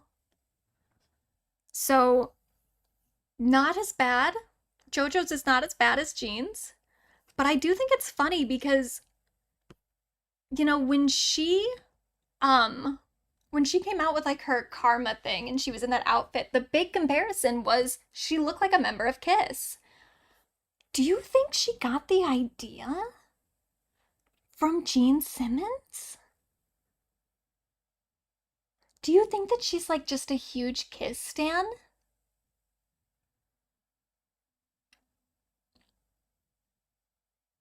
That would be actually, what if she did? I feel like I'd be interested in hearing JoJo do like Kiss music. Like not covers necessarily, but like that kind of like rock music. That rock music. It's just ridiculous. But here's the thing with JoJo. She is incredibly out of touch. And you kinda can't really blame her because she oh, she said she didn't know who he was? Really? That's crazy. That's crazy. Oh. God, look, I hate to be a dick, but look at those veneers. They're so distracting every time I see her. They're so bright.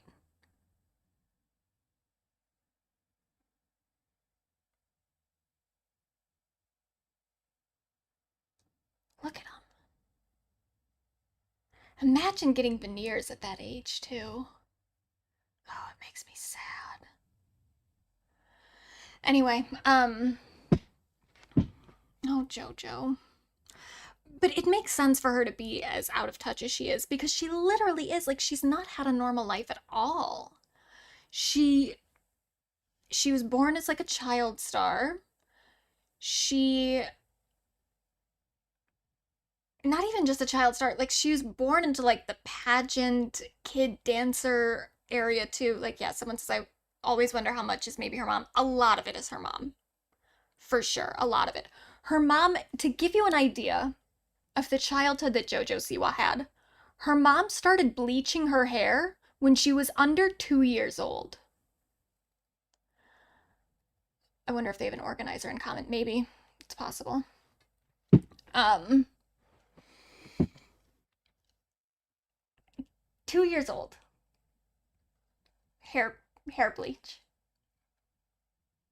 That, I don't even think that that should be legal.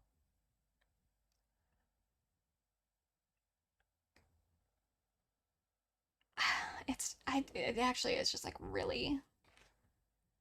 She looks so pretty in this photo. Yeah, she's a pretty girl. The veneers are crazy though. The veneers are crazy. Oh, she has alopecia? Who, Jojo? Well, I'm pretty sure Jess was waxing her eyebrows too. Yeah, I think if you're getting to the point where you're bleaching your 2-year-old's head, yeah, probably waxing her eyebrows too. Waxing her eyebrows, piercing her ears, the whole gamut. It's just really gross. And she also, yeah, she was on Dance Moms with Abby Lee Miller. Abby Lee Miller was also not nice to any of those children. And yeah, it was a reality show. So some of it was played up for the cameras. But whether or not it was played up for the cameras, it was happening to real children, including Jojo. And it wasn't okay. And that's the thing with a lot of JoJo's antics. Like, I know last year there was a big Rolling Stone article. Rolling Stone just keeps coming with the exposés. They had a big article about this girl group that JoJo and her mom had put together with some reality show or something. It's called like XOMG Pop. It was a group of like young female dancers. They were not treated very well. The article outlined quite a lot of stuff from JoJo and her mother, mostly her mother, that just made them look pretty bad. It seemed like a pretty abusive environment. But to some degree, it's like, how can you really blame JoJo when that is literally all she's ever known? She has been so surrounded by abusive, exploitative people for her entire life. And she's run defense for all those people too. Like, she is, yeah, JoJo's one of the only ones from Dance Moms still cool with Abby. Yeah, she's run defense for Abby. She's run defense for Colleen Ballinger, who she has had a friendship with for a while. When all that stuff was coming out about Colleen and her inappropriate relationships with minors. JoJo is one of the minors. JoJo has had a friendship with Colleen Ballinger since she was a child, and she is still defending Colleen because what perspective could she have on it, you know? She's also defended James Charles for similar things, his inappropriate relationships with younger people. it's upsetting. I don't agree with her decision to defend those people, but I don't think that she really has any sort of she doesn't have experience with people that are not abusive people, really, you know? Like, everyone she knows is someone who does exploit and abuse children. And she was one of those children. So I think she's normalized that behavior a lot. She's normalized very toxic work environments. And I think this is kind of an extension of that to a degree. You know? It's like, I don't think that JoJo knows what a weird thing it is to ask people to pay $900 to help you set up for your concert. I don't think that she has that perspective to go like, oh yeah, most people probably don't want to pay to do labor.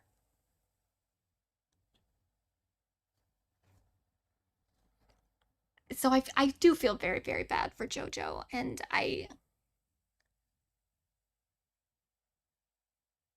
don't know.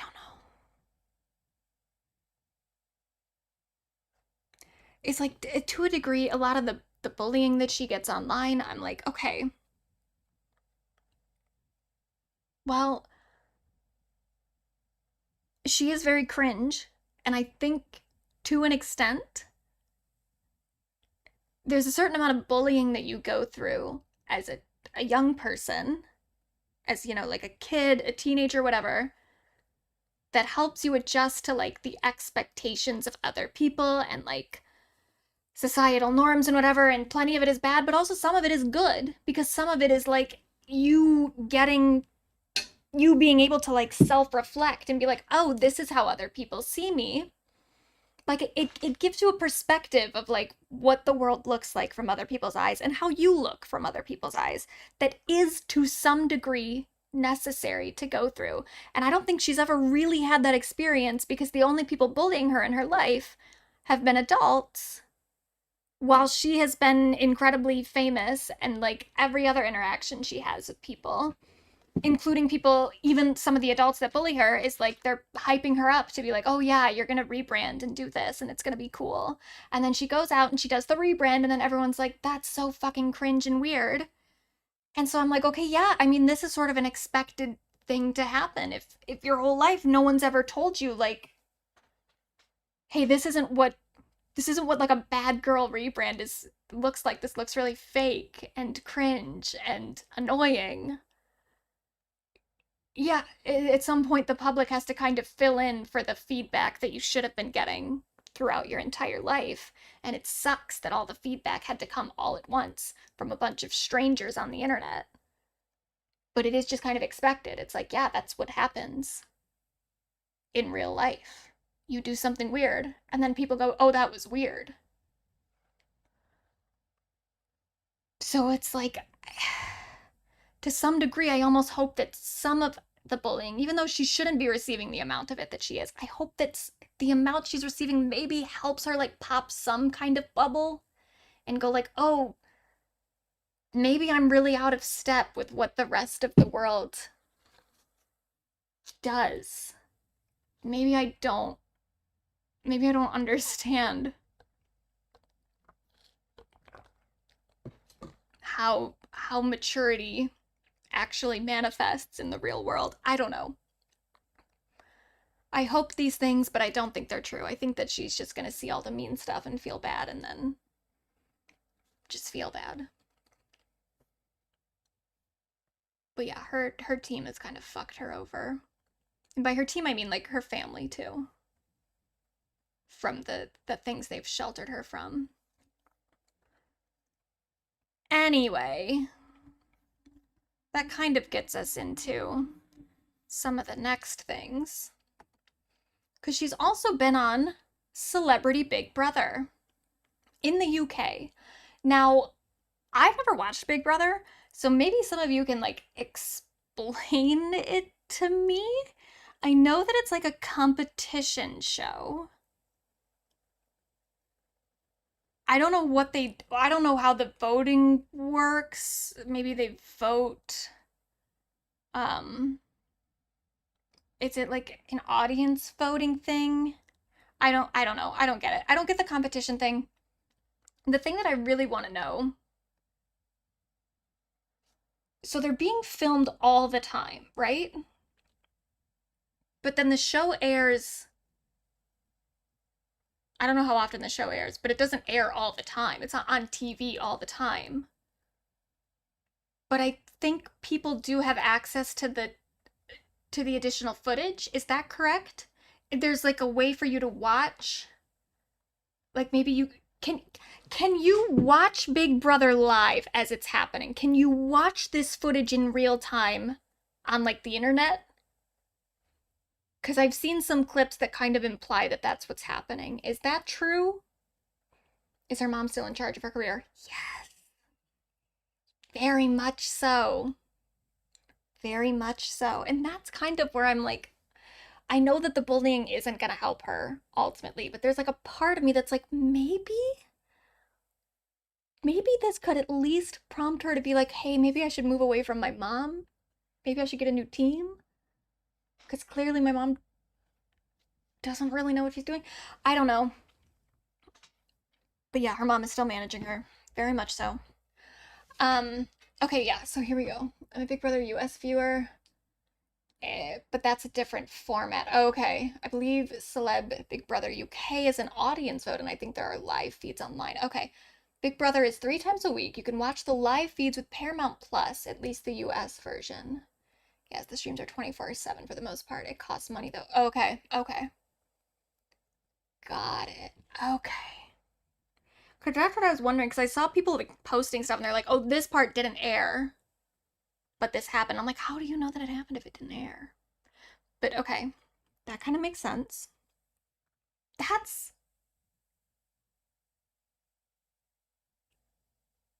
I mean, it's it's great reality TV, but it is so... It's one of those things where it's like, it is very exploitative, and like, I can't imagine being watched all the time, but you also sign up for it, so... I guess you know that. They brought back live streams a couple years ago. So did they stop doing it for a while? Because I feel like that's kind of the big thing.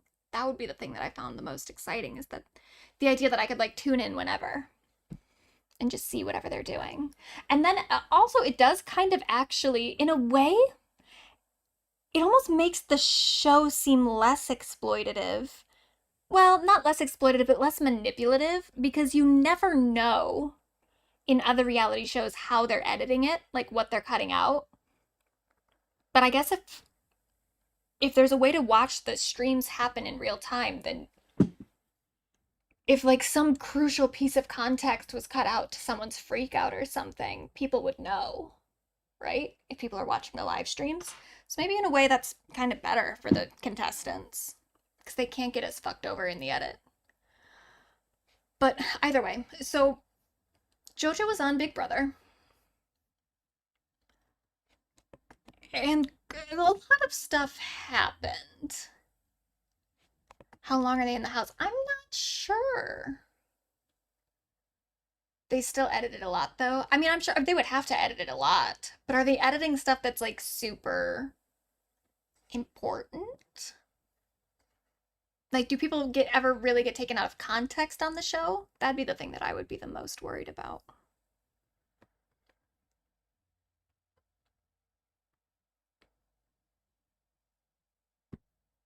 Anyway, so a lot happened. So first we have... I don't even really want to talk about this part. I think it should just be mentioned because it happened and it was a big thing. But it was actually really upsetting. So, Mickey Rourke is like an actor. He doesn't even really matter anymore. But he was also a contestant on the show.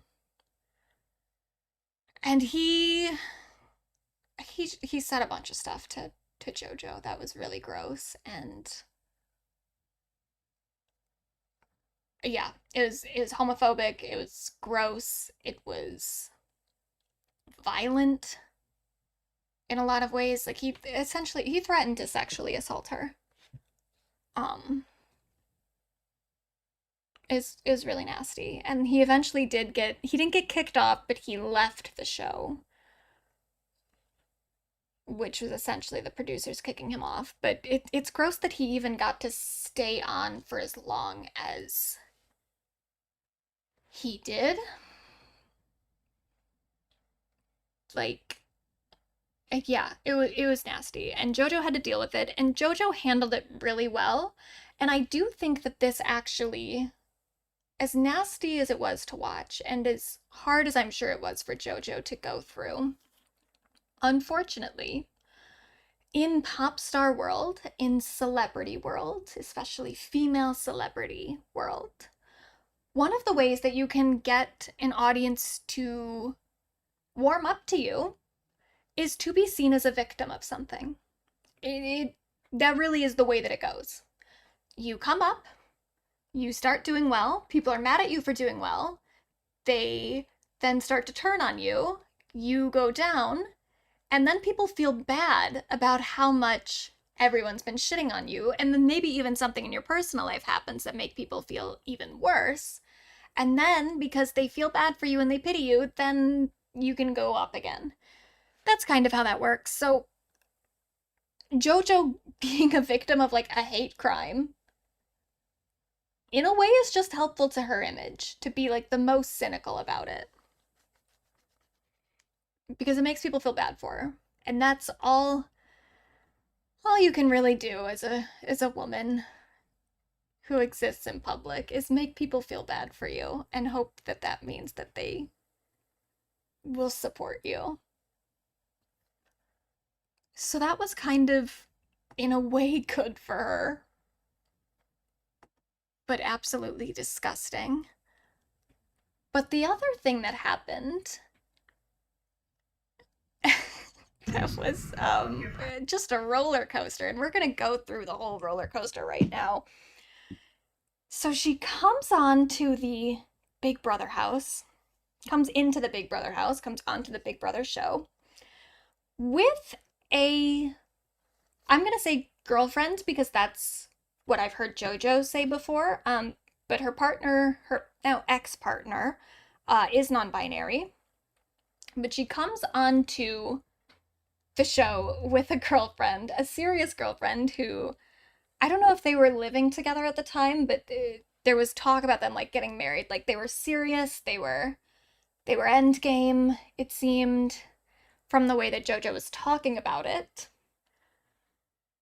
And then a little bit into the show, she starts getting into this very intense, intimate relationship with this other contestant, Chris Hughes.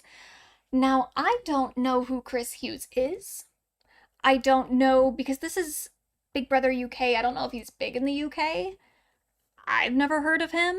I still don't know who he is. Like, is he just a reality star? Is he an actor? What does he do? Does anyone know?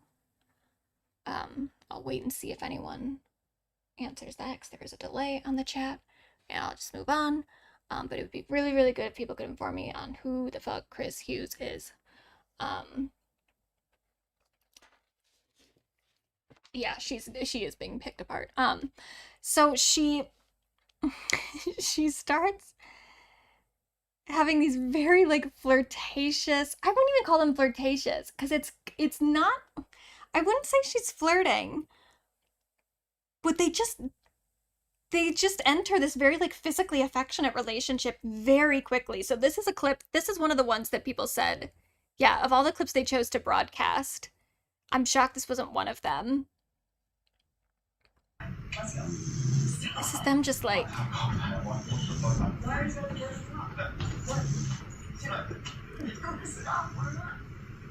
this one's not that bad, but it definitely is pretty, like, that stance is very, like, her hands on his neck, his on her waist. Oh, a Love Island guy. Okay. Thank you. I never watched that. That's like the horny show, right? That's where people go when they're like horny, right? Is he a horny guy? Kind of seems like it. I'm not gonna shit on Chris too much here though, but Yeah, lots and lots of clips of them snuggling in bed, rubbing and pinching her back. There's stuff of them in the hot tub. Like, the amount of clips of the two of them, and they're never like making out or anything, but it is just very intimate. And very quickly, too. And she continues to say that it's just a platonic relationship, and maybe it is. Maybe it is. But it's definitely a little too affectionate for someone who's in a monogamous relationship. Like, this is just a little much. They also, oh yeah, and there was one point where they were like peeing. They dressed up as like cats or something. I really need a wee. Is this bad? Can you block the door? Yeah. And then I'll have a little wee. Don't tell anyone I've weed though, all right? Go for it. Well, wait a minute, because you're giving me stage fright. Well, close your eyes. Close my eyes. Hang on. Okay. Oh my God, I have really... Oh my God.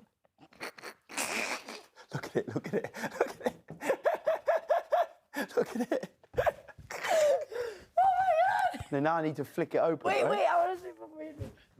So now they do this, don't they? Yeah, you have to cover it. Good? Yeah. I feel bad now. I'm just gonna, okay, hold on.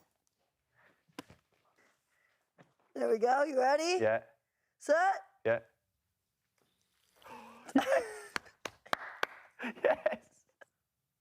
Right, that's good. All right, Let's see it. we're in. It's pretty good work. But now flick it with your feet. Yep. Or your paws. Oh, she touched her pee. I saw that. She definitely touched her fucking pee. Gross. So yeah, there's just a lot of clips coming out of the two of them. Just being buddies, but in a weird way. And people were being real weird about it. Like this one, Celebrity Big Brother viewers left disgusted at attention-seeking Jojo Siwa and Chris Hughes. First of all, attention-seeking? It's a reality show.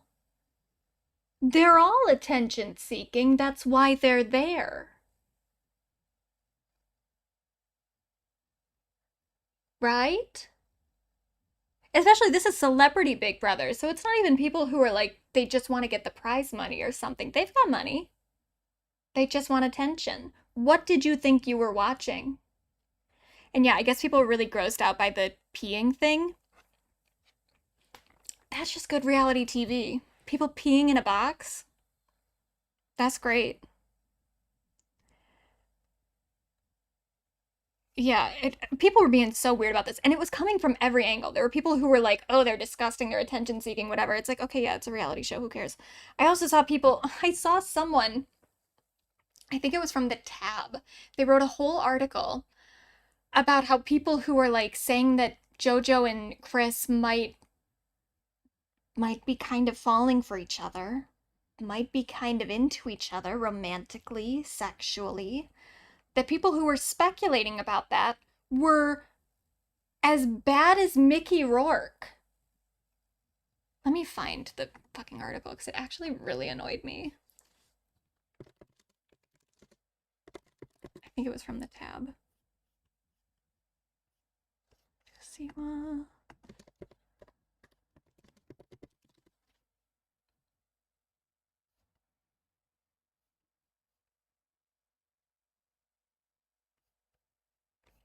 I refuse to go past the first search result. Yeah, they were like, "Oh, you're being homophobic if you're speculating on Jojo Siwa maybe being into a dude." It's like, that's not... What? What are you talking about?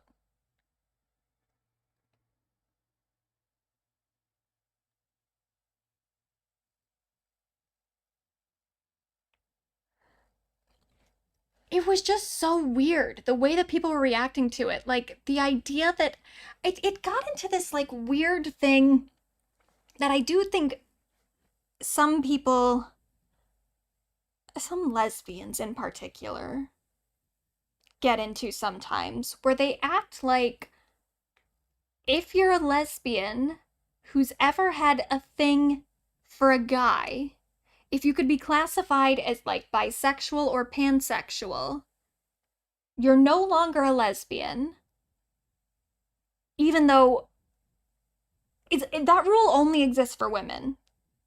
Let's just say that. Like, bisexual and pansexual men call themselves gay all the time, and no one ever challenges them. No one's ever like, oh, you're not gay, you're bi. But they do it for women constantly. If a bi woman ever refers to herself as a lesbian, it's a problem. But then there's like, yeah, gold star lesbianism. There's this idea that like if you thought that like Jojo and Chris might have been hitting it off, that was like somehow you denying that Jojo is a lesbian. I mean, maybe like, sure, she's not maybe fully, like, she's not exclusively a lesbian. Maybe she doesn't only like girls. But as a bi woman myself, I'm like, would it be that terrible if she was into one dude? Fuck off. It gets to this like weird puritanical thing too, and this very like patriarchal thing at its core, where if you're a woman who's ever had sex with a man, you're like tainted all of a sudden. It's just weird and gross.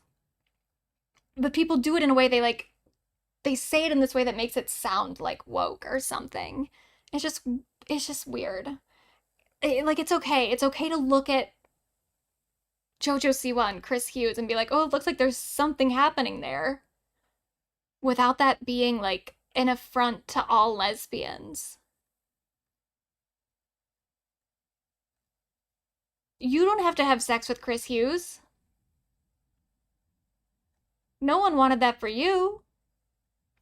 Jojo might like it. I'm not saying that she definitely would, but she might. And that's okay. That's okay.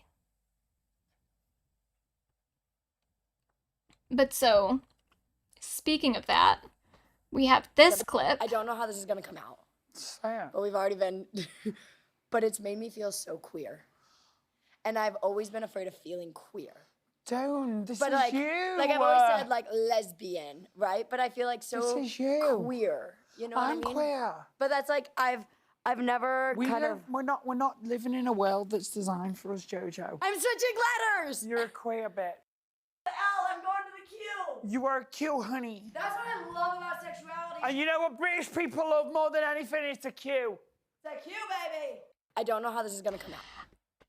People got so mad at her for that. I saw so many people on Twitter being like, fuck Jojo for this. How dare she? She's abandoned, she's betrayed the lesbians.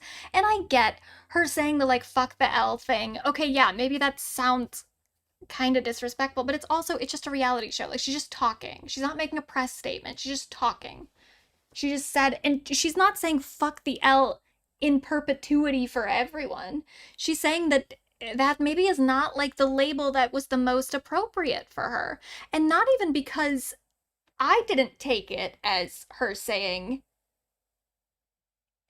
specifically that like she's bi or pan or anything. Like I didn't even take it as her saying that like she's not just only into women anymore. I took that as her saying like, oh, I just feel more comfortable now identifying as queer because it's a more kind of broad label. Like I would really have to like talk to Jojo and ask what specifically she means by that, but also it's kind of none of my business. But I just don't think people were acting like she betrayed all lesbians with this, and I think that's so unfair. Especially she's so young. She doesn't necessarily know exactly what she is, and she maybe will never know, and maybe whatever she is now will change. Like, that's fine, that's normal. Things happen. Your identities evolve. It's just so, I don't know, limiting. And it's not a numbers game, too. It's not like, oh, now that JoJo doesn't identify as a lesbian and she identifies as queer, now we've lost numbers for the lesbians.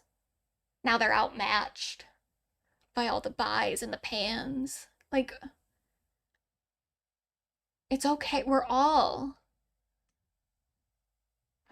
getting fucked over by the patriarchy and heteronormative society. All of us. Even the hetero people too. We're all in this together. It's okay if there's one less full-on lesbian in the world.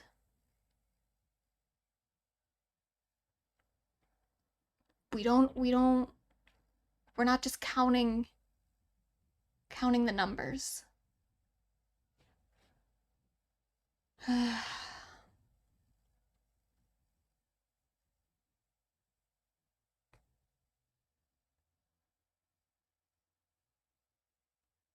Anyway. Then she also started opening up about her gender identity too. And I'm continuing to say her and use she, her pronouns because it didn't sound like she fully knew how she felt yet. But obviously this is subject to change. She might change to new pronouns later. You were writing secret messages to Chris last night. Yeah, she was actually, yeah. What was the secret message? It's something that I'm not ready necessarily to be open about or upfront about, but it has to do with gender and how do I feel, and I'm let's put it this way. Oh my God, this is a lot. This is a lot. Is it? Yeah, this is a lot. This is a lot. She's all right. She'll get there. I'll be fine. Essentially, you have female, you have male. I've met a lot of females, love them, don't feel like I'm them. Met a lot of males, love them, definitely not them. Met a lot of people in my life that are non-binary, and these beautiful non-binary people are who I feel the most like, and I don't know, it's not something that I want to say about myself yet, but it's something that is confusing, and so that's probably why we're talking about it last night. Jojo, thank you for being so honest and sharing with Big Brother. No, of course. It's important to be honest, and I think it's important to also show that it's okay to not know. That was good. Thanks, mate. Yeah, good job. You call him babe. Oh no, mate. Okay. Wouldn't matter either way, but look at that body language though. There's something happening there. Maybe it's platonic. But again, if I were the girlfriend, I'd feel a certain way. But anyway, so that's where JoJo's sitting with that.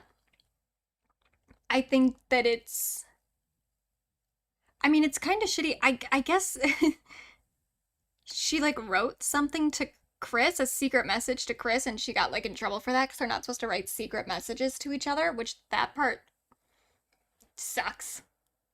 That she like wanted to have a private moment with a friend and now has to talk about it in like the confessional.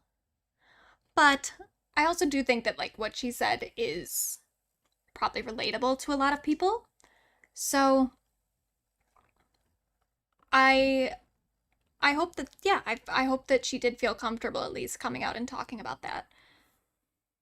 And you know, yeah, it's nice that the robot in the diary room is so nice to JoJo. Yeah, it at least did seem from that conversation to be a pretty supportive environment. And Chris does seem to be very supportive of her too, which is very nice to see. But now there is a little bit more drama. So, like we said at the beginning, Sucker. she had a girlfriend throughout this time. I guess at one point her girlfriend sent her a note, because her girlfriend's been watching this the whole time, because, you know, it all happens pretty much live. Like, there's the live stream, and then they put the episodes out pretty quickly. I guess 3 times a week is what people said. So the girlfriend is watching all of this happen while she, like, can't actually contact Jojo to be like, what the fuck? But I guess she did send a note. Or they sent a note. And this was Jojo's reaction to the note. God, I love that little sucker. I do. I do have beef to pick with them, though. They didn't even say in the note that they love me. I will not let them live that down. I will say, where was my hi, sweetheart? Where was my I love you? Where was my I miss you? Like, happy you're keen to see me when I get out of here. Keen to see you as well, but come on, Baba. Give me a little something, something. Yeah, girl, I don't know. If I was the girlfriend watching what they must have been watching. I don't know what I would have written in that letter. So that was kind of a little peek into the impending doom. They then did break up, and the girlfriend then posted this onto their TikTok, talking about it. And I flew across the world to support and be there and hold that person in whatever they would be experiencing. So they're talking here about the after show, or the after party. They went to the after party from Big Brother. They're saying to support Jojo. And then leaving such a wild experience. And instead, I was dumped at the after party with Chris in the next room. Which is fucking crazy to say out loud. It's truly crazy, like. And I flew across the... Yeah, rough. But here's where I start to, like, where my feelings start to really roller coaster. Because my immediate thing was like, oh, that fucking sucks for the girlfriend. Especially when, like, you've gone to the after party to support them, and then they break up with you at the after party. Wild that Jojo was the dumper and not the dumpy in this scenario, and so I felt very bad for Kath in this situation. However, then I watched this interview that Jojo did after that TikTok or whatever that was that Kath posted. That's the girlfriend, Kath Ebbs. And what Jojo says is pretty interesting. So, according to Jojo, the actual timeline of events is Kath was invited to the after party. Kath said they didn't want to go to the after party, that they didn't feel comfortable. So Jojo went to the after party. Kath then showed up when Jojo wasn't expecting it, and then started asking Jojo at the party, are you happy in this relationship? Do you have feelings for someone else? Blah, blah, blah. Like, started confronting Jojo there. And Jojo said, I don't know. Like, Jojo was asked, are you happy in this relationship? And Jojo was like, well, in this moment, no. You'd have to actually, I honestly do kind of recommend watching the podcast that she did on the Vile Files, because Jojo does come across like very mature in this conversation. Supposing that she's being honest about everything, it actually, like, she comes off pretty well. Like, she didn't want to have the conversation at the party. Kath did. And instead of just pushing it off, Jojo just was honest and was like, yeah, I'm not super happy. right now. And then they broke up. And Jojo is also very careful to not say too much, like to not get too personal, to not go into a whole lot of details out of respect for Kath, which is kind of interesting because Kath is the one that publicized the fact that they broke up in the first place.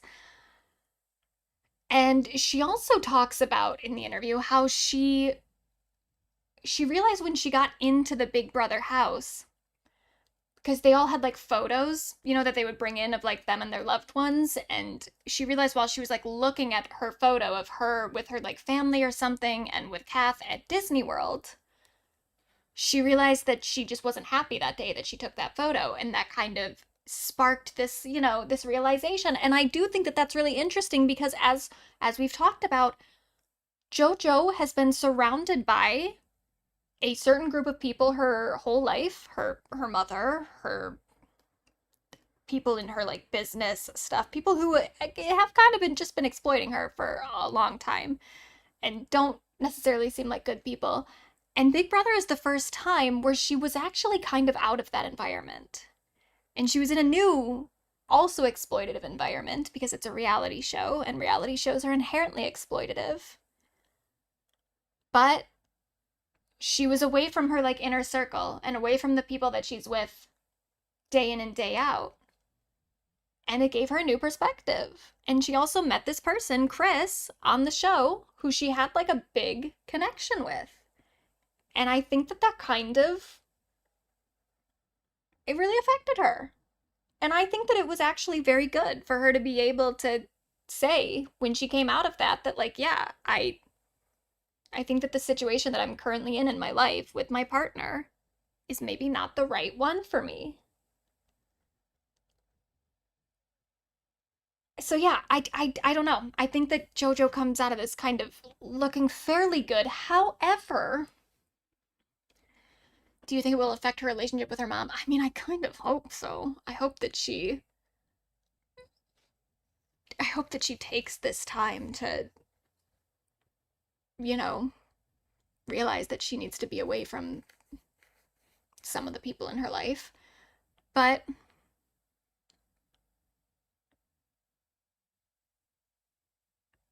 I don't remember what I was saying.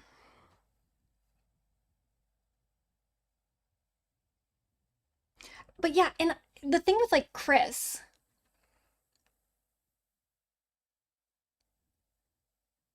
I don't know anything about him. I don't know if he's like a good person. I saw the clips with Jojo and they really do seem to have like a connection. So even if it's just like a platonic thing, he is someone who is in her life that is not on her payroll in any sense. You know, like he doesn't work for her. He doesn't work for her mom. He's not a part of that world. So there's a part of me that's like, maybe this just is a really good relationship for her to be in. Even if it's just a friendship. Like maybe Chris can kind of give her some sort of outside perspective. I don't know. I'm sort of hopeful for it. But the thing that also is kind of crazy that I found out after watching this whole thing unfold, which I didn't realize, and I think really kind of changes the dynamic here a little bit. Her and Kath have only been together since December of 2004. They were together for like 5 months. So yeah, it sucks that you had to watch your girlfriend on TV getting snuggly with a dude. But the two of them are acting like this is a big breakup that, like, you know, they had been together for years. And this is the thing that tore them apart. It's like, you were together for 5 months. You were probably gonna break up anyway. Let's be honest. Especially because JoJo's like 21, 22 years old. A lot of life ahead of her. And maybe she'll hook up with Chris. Maybe she won't. But I don't think she was always meant to be with the person that she started dating at 21.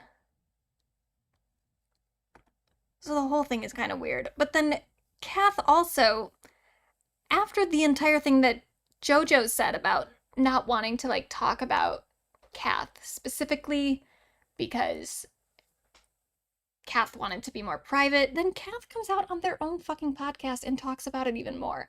So this is where I do start to lose a little bit of sympathy for Kath a little bit because they are kind of milking it.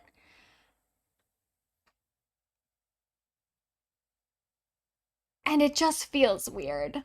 It feels like a weird pile-on to this 21-year-old girl who doesn't even know at this moment what their gender is, let alone if they want to be in a relationship with someone they met back in December. This is just a lot to be doing for a 5-month relationship.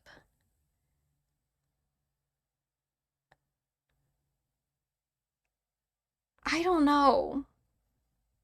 But I also do think that, like, it would suck to be Kath and, like, see your girlfriend getting snuggly with a dude online. But I keep seeing, like... Just go to YouTube. And this is my channel account, by the way, so the videos on here are not necessarily representative. Oh, look, I searched myself. Not necessarily representative of what I actually look like. Let's just keep that in mind. But if you type in Jojo Siwa commentary, yeah, everyone is accusing her of like cheating on her girlfriend. Manipulative, lying villain.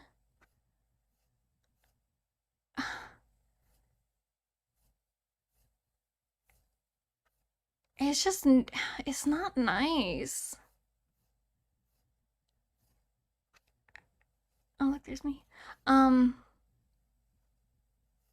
Everyone is accusing her of like cheating and having this big betrayal of Kath, and it's like they started dating in December. Like, it's not that serious. Like, there are so many cheating allegations, cheating on live TV, cheats on partner on national TV. A mess. Her ex speaks out. Is that what Spill Sesh looks like? History of infidelity. Like, come on. It's just a little much. It's a little much.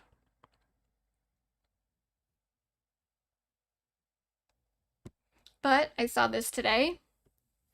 Her and Chris are still hanging out. They're on I guess a Mexico trip, so I love that. I really hope that I hope that he's just like a good person to her. Whether he turns out to be her boyfriend, just her friend. I hope that he's just, yeah, history of infidelity, isn't she 21? Exactly. Like, come on. I don't even know. It's like, why do you even know so much about the dating history of a 21-year-old? But yeah, I hope that this is just a good, positive relationship for her, whatever it turns out to be. He seems supportive. He seems nice. I saw some people accusing him of being creepy toward her and acting like he was pressuring her into weird stuff, like pressuring her to cuddle and shit. But like the clips that I saw, it seemed very mutual. Very mutual. But whatever. Oh, there was also this, speaking of the live action Disney remakes, live action. This did come out recently. This is, I guess, JoJo's Tangled audition. She was, I guess, in the running to be the question. No. What's the princess's name? Oh, Rapunzel, obviously. If it's so important, why haven't you seen the lanterns until now? That's none of your business. And why won't your mother let you cut your hair? None of your business. Do you always do everything your mother tells you? Are you always so annoying? Can I give you some advice? Please don't. At a certain point, you have to live your own life, not just please your mother. Is that how you became a thief? Is your mother proud of that? My mother died when I was young. Oh, I'm sorry. Who took care of you? I took care of myself. That's how I became a thief. Speaking of, there. The snuggly duckling with horses out front, as I suspected. Oh my gosh, horses! Look, Pascal! Yes, they're horses. Are we gonna ride them? That's the plan. Who do they belong to? I don't know. How are we gonna pay for them? I'm not going to pay for Wait, them. wait. You're gonna steal them? That was kind of the plan, too. Can't do that. Why not? It's completely unethical. Okay, I understand if you have moral objections. You can't just go around stealing stuff. It's wrong. Thank you for the lesson in ethics. Do you have a better idea? Can I ask you a question? No. It was just funny. And people were like, this is the thing too, where like no one can just be normal. This is a very funny audition. Like she's just, it's clearly, I would say miscast. She didn't get cast, so it's not a miscast. But like, yeah, JoJo was never going to be right for that part. That would never have worked. People are clowning on her to a degree where I'm like, auditions also do just look weird. If you watch any audition, they always look awkward and weird. It's not like unique. She's not a uniquely... I think her acting, honestly, is just kind of fine. She's just a little too...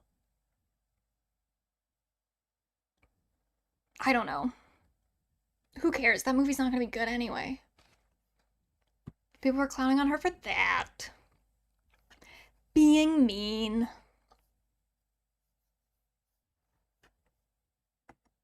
But it adds to the lore.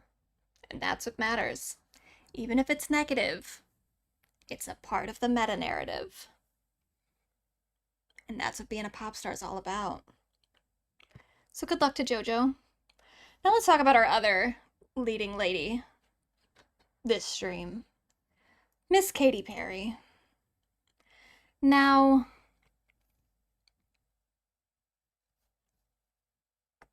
first of all, obviously last year, the big thing with Katy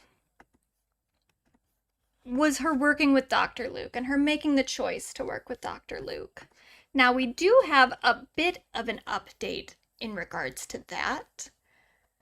So this is her A&R guy, who she's been with for like a long time. I think he's like an OG on her team. Apparently, I mean, he's sort of taking, I guess, the blame for it. He is saying that her working with Dr. Luke again was his idea. And he also says something else interesting about why people don't really like Katy working with Dr. Luke, aka the man who allegedly, but probably, raped Kesha. Some backlash for her reuniting with Dr. Luke, which was my desire and my recommendation for her to go back in the studio with Luke. Okay. Because Luke is a dear friend. Okay. Some backlash for her reuniting with Oh shit, that's not the whole clip.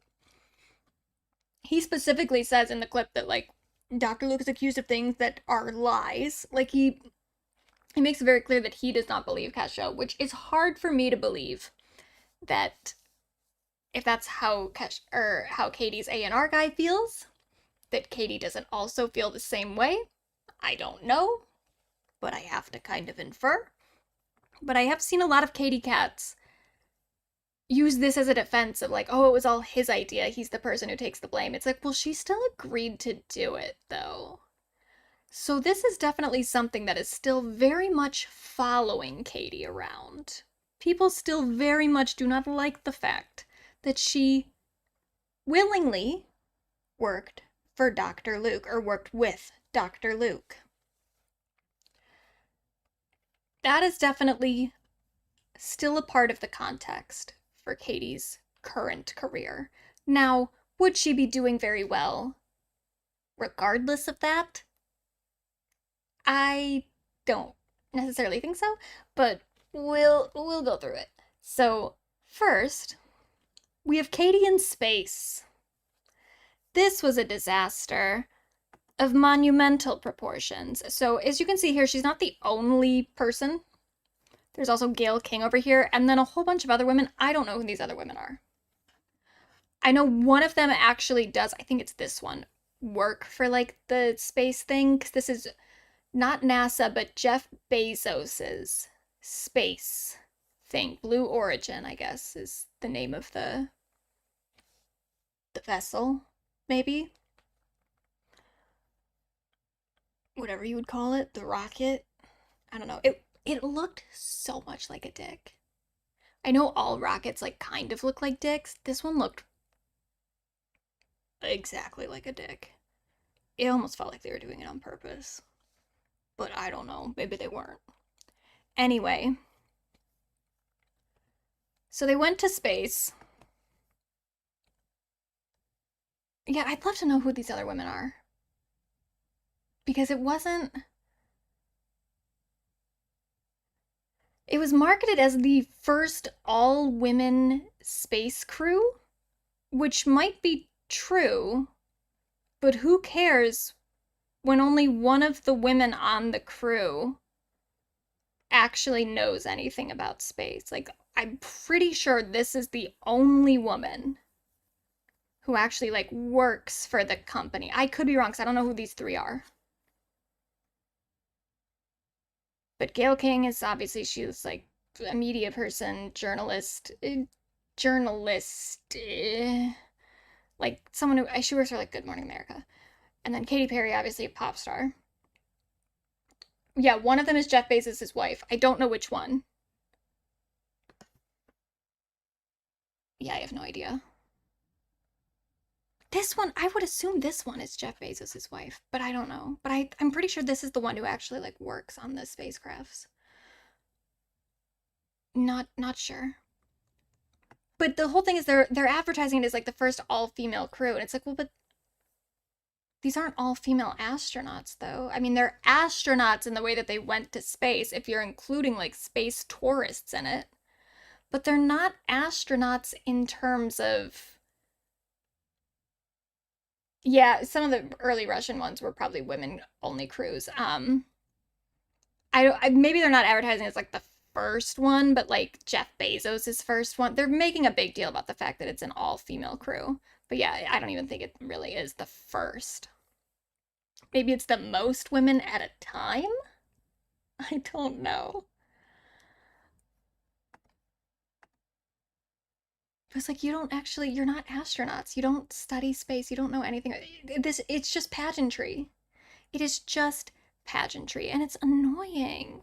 It's really, really annoying. And people didn't like it for valid reasons.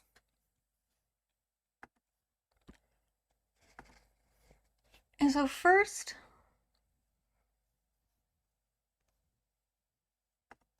Well, let me first... Honestly, I think Gayle King's comments on this whole thing were the most obnoxious, so I'm gonna play those for a second, even though it's not Katy. But just to explain why this is annoying. I've certainly read some of the things online, coming from people that I know, that I like, that I consider friends. Space. Yeah, and what does that tell you, by the way? When even people you know and like and consider friends are talking shit about the thing that you did, it might mean that the thing you did was stupid. You think that the problem is still everybody else. Not you. Couldn't be you. The problem is everyone else. It's like maybe all those people you know and are friends with and that you like, maybe they had a point. Maybe it was annoying. This is not an either or, it's a both and because you do something in space doesn't mean you're taking anything away from Earth. And literally untrue. Literally untrue. Going to space takes a lot of resources and puts them into the ether. This is from 2022. Projected increase in space travel may damage ozone layer. So this whole thing about like, oh, just because we went to space doesn't mean that we don't care about the Earth. Like, kind of it does. Unless you're going up there to do something really important that actually will like benefit the human race and benefit us here on the Earth. Yes, you are taking something away from us. You are taking away the ozone layer. We need that. It's necessary. But let's hear Gayle explain what was so fucking important for them to do up there. What you're doing in space is trying to make things better here on Earth. What Blue Origin wants to do is take the waste here and figure out a way to put it in space to make our planet cleaner. Excuse me? That's the big thing that's gonna make everything here on Earth better, is you're gonna take the waste here and put it up in space? You know the saying, reduce, reuse, recycle? There's a reason that reduce is number one. This whole idea, again, this is being funded by Jeff Bezos. This is being funded by Amazon. Amazon, who creates so much fucking waste every day, just endless consumption, that if you actually care about waste on the planet and cleaning up planet Earth, the first step is reduce the waste, not continue making as much waste as you want and then put it into space. The fuck?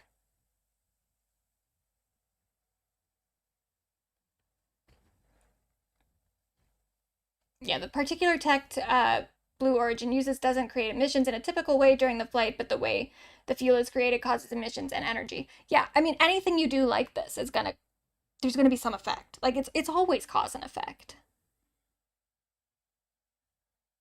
And it's just unnecessary to put waste into space. Just create less waste. That's step one. It's like, we're just gonna hand over the reign of space to these billion-dollar companies so that they can continue doing whatever the fuck they want down here on Earth, make it as uninhabitable as they can, and then just move everything up there and be like, well, problem solved. We'll just start ruining things outside of the Earth instead. Yeah, and in space you can't recycle and then have to make more with new materials. Yeah, we already have, I think it's like 12,000 satellites in orbit currently, and a lot of them are not active, and that's like kind of okay, because a lot of them will burn up if they fall within the gravity of the Earth, but it's like, we already got a lot of shit up there. We don't need to just be putting more up there, and I certainly don't want Jeff Bezos in charge of it. Like, do you hear yourself? Jeff Bezos has so many ideas, and the people that are working there are really devoted and dedicated to making our planet a better place. That's number one. No, they're not. No, they are not. Amazon is not dedicated to making the planet a better place. I'm sorry. To think that is so insane to me. Number two, there was nothing frivolous about what we did. So, I'm very disappointed and very saddened by it. And I also say this, what it's doing to inspire other women and young girls, please don't ignore that. Inspiring them to do what? To be rich and famous enough to be invited on this vanity trip? Again, if this was a mission of like actual astronauts and actual people who like worked at preferably NASA going up there, people who work in this industry, in this domain, then yeah, that would be kind of inspiring to a lot of young girls. But that's not what this was. This was just like famous rich people who Jeff Bezos just likes, that he just put up into space because it was a good marketing opportunity. That's what's so inspiring to young girls. I've had so many women and young girls reach out to me, and men too, by the way, men too, that say, wow, I never thought I could do that, but I see you doing it at this stage of my life. Who would have thunk it? You fell into this opportunity. You just fell into it. Yeah, if they really cared about women in space travel, they would be putting a lot more focus on the women who have always been a part of space travel science. Exactly. Like, there was just no reason for Gayle King and Katy Perry to go up there, and Jeff Bezos' wife. Like, what did they do? Not me. This is what... Yeah, just annoying. Just annoying. She also said, too, she was like, have you been? You can criticize when you've been. It's like, no, Gayle, that's the fucking point. Most people will never even get the opportunity to go up there. You just went up there because you're rich and famous. it's so out of touch and so ridiculous. And to an extent, I'm like, okay, I get it. You know, if you're given the opportunity to go up in space, there's a lot of people who would take the opportunity. Me personally, I would not. I would never do that because that'd be scary. It'd be very, very scary. And so I would not do that. But a lot of other people would. So I'm not even really like shitting on any of these women for wanting to go up there. But let's not act like it's something that it wasn't. Let's not act like it was like this beautiful, empowering moment for women. And let's certainly not act like this is something that's going to benefit the planet. Because it's not. That being said, they went up for about like 11 minutes. Katy came back down and kissed the ground. People were making fun of her for that. I fully get it. Because it would be scary. I would be scared up there. And when I came down, I would absolutely kiss the ground. I don't care how many minutes I've been up there. It would be scary.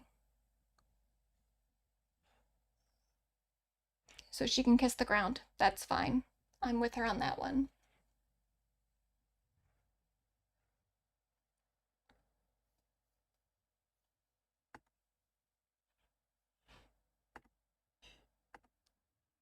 Then, however, she did kind of annoy me. It is the highest high, and it is surrender to the unknown, trust, and this whole journey is not just about going to space. It's the training, it's the team, it's the whole thing. I couldn't recommend this experience more. This is like up there with all the... What do you mean you couldn't recommend it more? To who? Who has this opportunity? Like, oh my god, you guys, you should totally do it. You should go. How? I couldn't recommend this more. That's what you say about, like, a restaurant you've been to. Not space. How accessible do you think that experience is to the normal person? Like, shut up.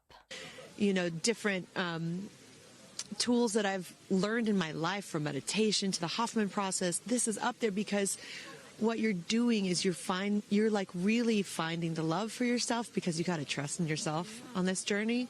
And to do what? Trust yourself to do what? To just be in the spaceship? Up there? You're not trusting yourself, Katy. You're trusting the mechanics who made the ship, which I would not do. I mean, Jeff Bezos sending his wife up there is, well, I don't know. I was gonna say it's a good sign that he thinks it's gonna work, but maybe that's part of the plot. Maybe Jeff doesn't like his wife. And this is how he solves that problem. I wouldn't get on that ship. then you're feeling the love when you come down, for sure. And you're feeling that strength. So I feel really connected to that strong, divine feminine right now. By the way, you're such a badass. That's the one that annoyed me so much, is the divine feminine. It's like, what does that even mean, girl?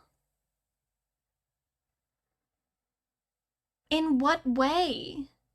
I also, to be honest, I don't even really like... I don't know. It always has to be in context. I'm like, what do you mean by the divine feminine? Because that gets into some, like, weird gender essentialist stuff that I'm not super into. That I think at its core is very conservative and ultimately, like, transphobic, too. To imply that femininity is some sort of essential force. I.e., Carl Jung's anima and animus, which I have been unfortunately acquainted with recently for a video. I don't like it. It rubs me the wrong way. But then the other thing she did that was just kind of embarrassing is she just went up there. This is them in the vessel. And instead of looking out into space, she's looking at the camera, holding her Daisy, which her daughter's name is Daisy, so that is very cute. She brought a daisy up there. I did see some conspiracy theories on TikTok. They're like, oh, the daisy would like have wilted in the spacecraft, so they didn't even actually go to space. And that's stupid. They definitely did go to space. But and like, how would you know? How many of you have taken a daisy up into space? You don't know that.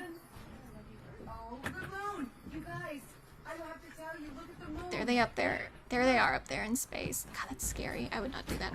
And then she she reveals her set list. But you can't even see it because it's so like blurry. But also like why? This was the moment you decided to reveal your set list? It just feels so narcissistic and weird. But then also, what I was extra confused by is like, who wants the set list revealed? Track list, sure. Track list is fun because you just get the titles of like the tracks on an album and you don't know what the songs sound like. And you can be like, ooh, I bet that one is going to sound really good because that's a cool title. Set list, I know all the songs. And I want to kind of be surprised. You know, if I'm going, especially if you were going like opening night, there's something really exciting about, I don't know what song she's gonna perform. Can't wait to find out in real time as she performs them. Why do you want that spoiled for you? And it also is just so embarrassing too to think that like she got that printed out. She kept it with her as she was going up into space and she was like, this is the moment. People are gonna love this. Yeah, in the nicest way possible, if you're in space, gotta at least be an album announcement. Yeah, like, go hard or go home. If you're gonna make it about you, make it about you. Who cares about the set list? I don't even know why she would do this. I seriously don't understand. And that is a running theme with Katy. So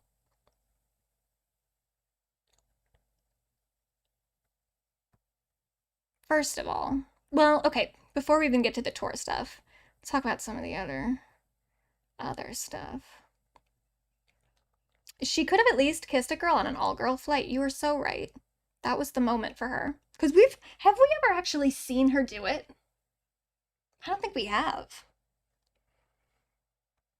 Has a whole song about it. I don't think I've ever seen Katy kiss a girl. But so, okay, here's the big thing. So after she went to space, Pop Crave tweeted, so Katy Perry comes down to space, comes back from space, and then Wendy's, the official Wendy's Twitter account, replied and said, here, let's see, it probably is a screenshot on this one. I think it said, like, can we keep her there or can we send her back? Come on. God, everything is just ads now.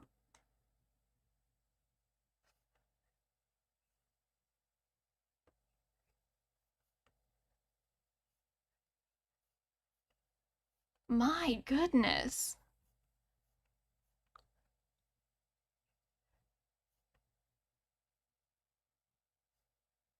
Oh my God, and I didn't even know about this. They wrote, don't shortchange her, it was 11 minutes. Yeah, can we send her back is what they wrote. Which they were fucked up to do. Oh, okay, so that doesn't even work. X.com refused to connect is what it says. God, the internet is broken. So yeah, Popgrave tweeted, Katy Perry's back. Wendy's then replied and said, can we send her back? Not okay. I don't think brands should be getting into this at all. Oh, you know what? I forgot about my slideshow. I think I have the photo in the slideshow. Oh, shit. There it is. Yeah. Can we send her back? So in this one, I'm on kind of Katy's side in a sense.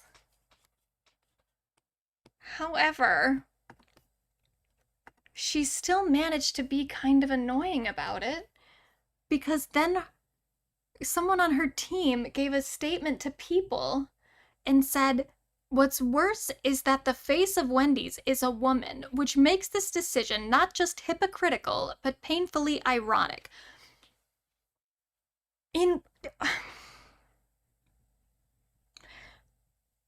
So because Wendy's, the fast food chain, which I have, that's what my shake is from, not on purpose.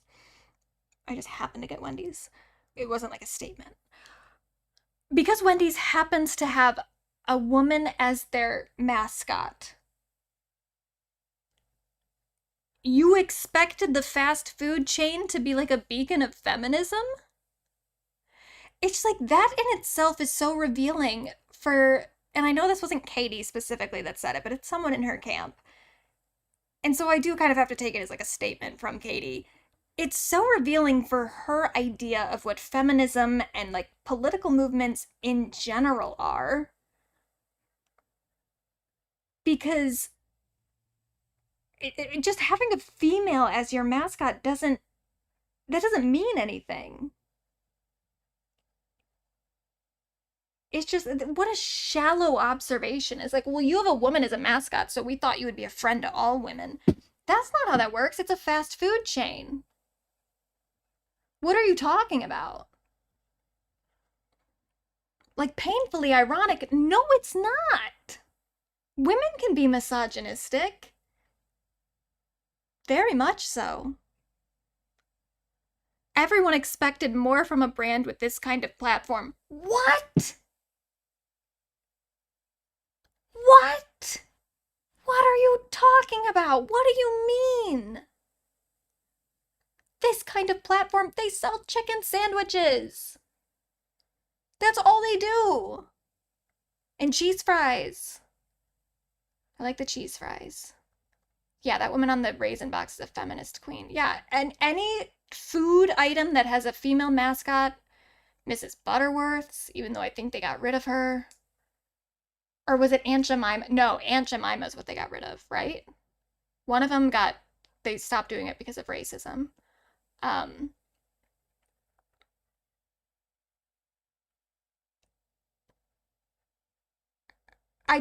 This is so stupid. She's stupid.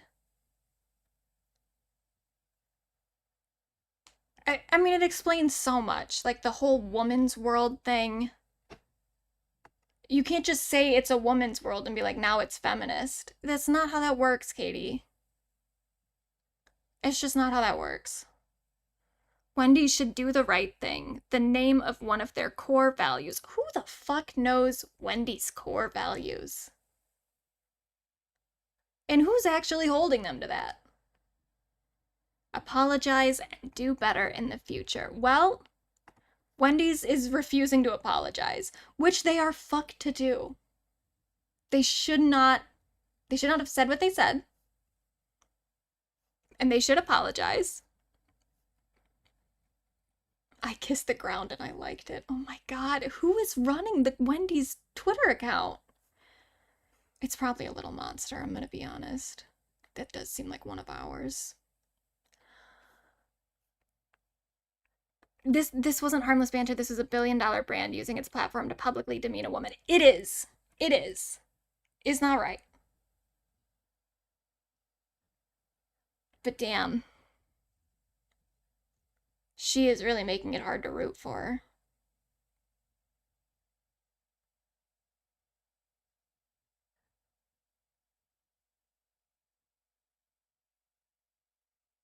Yeah.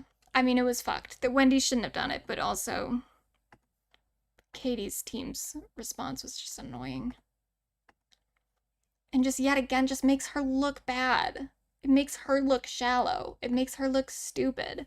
Now, after the whole Wendy's thing, Kesha did then go and get Wendy's and post a photo of her drinking from a Wendy's cup. Now, Wendy's was fucked for what they did.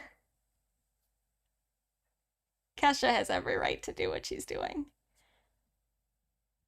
I mean, You knowingly worked with the woman's rapist.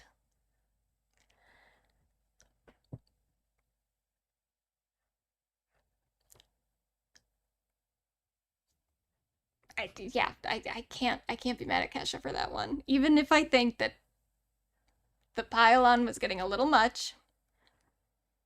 Kesha has personal reason to participate in that pile-on, so go for it, queen. Love that for you. And she looks good. She looks real cute. Maybe it was a Kesha stan who's running the Wendy's account. Could be both. Could be a Kesha stan and a little monster. What do Kesha's fans have a name? They must. Now, all that being said, Gaga is a forgiving queen. Because throughout all this, Katy did attend Gaga's Mexico show, and apparently was in the VIP, so most likely invited by Gaga herself. Oh, animals, yeah, that makes sense. And that is very sweet because the Dr. Luke stuff did not only affect Kesha.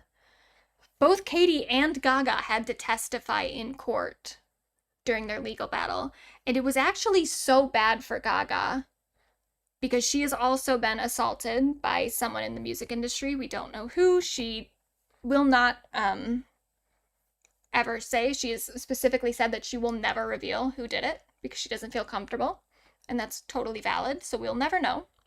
But someone in the music industry assaulted Gaga early in her career, and having to testify in court as a witness for Kesha. Well, I don't know if it was a witness for Kesha. She was called to the stand in some capacity, either by Kesha or Dr. Luke. It might have been Dr. Luke. It probably was. Because of some text messages between Gaga and Kesha and things that Gaga saw early in Kesha's career when all three of these women, like, we can't even get into all the lore right now, but like all of these three women have a history together. Particularly Kesha and Katy. They were friends. Kesha is in the I Kissed a Girl music video. Uncredited. Like many things in Kesha's career. Uncredited. But being on that stand triggered Gaga so much that she went into a psychotic episode from the PTSD. And it affected her for a long time. So the fact that Gaga was willing to let Katy be at her show and invited her there, knowing that Katy is working with Dr. Luke again, she's so forgiving and compassionate and kind.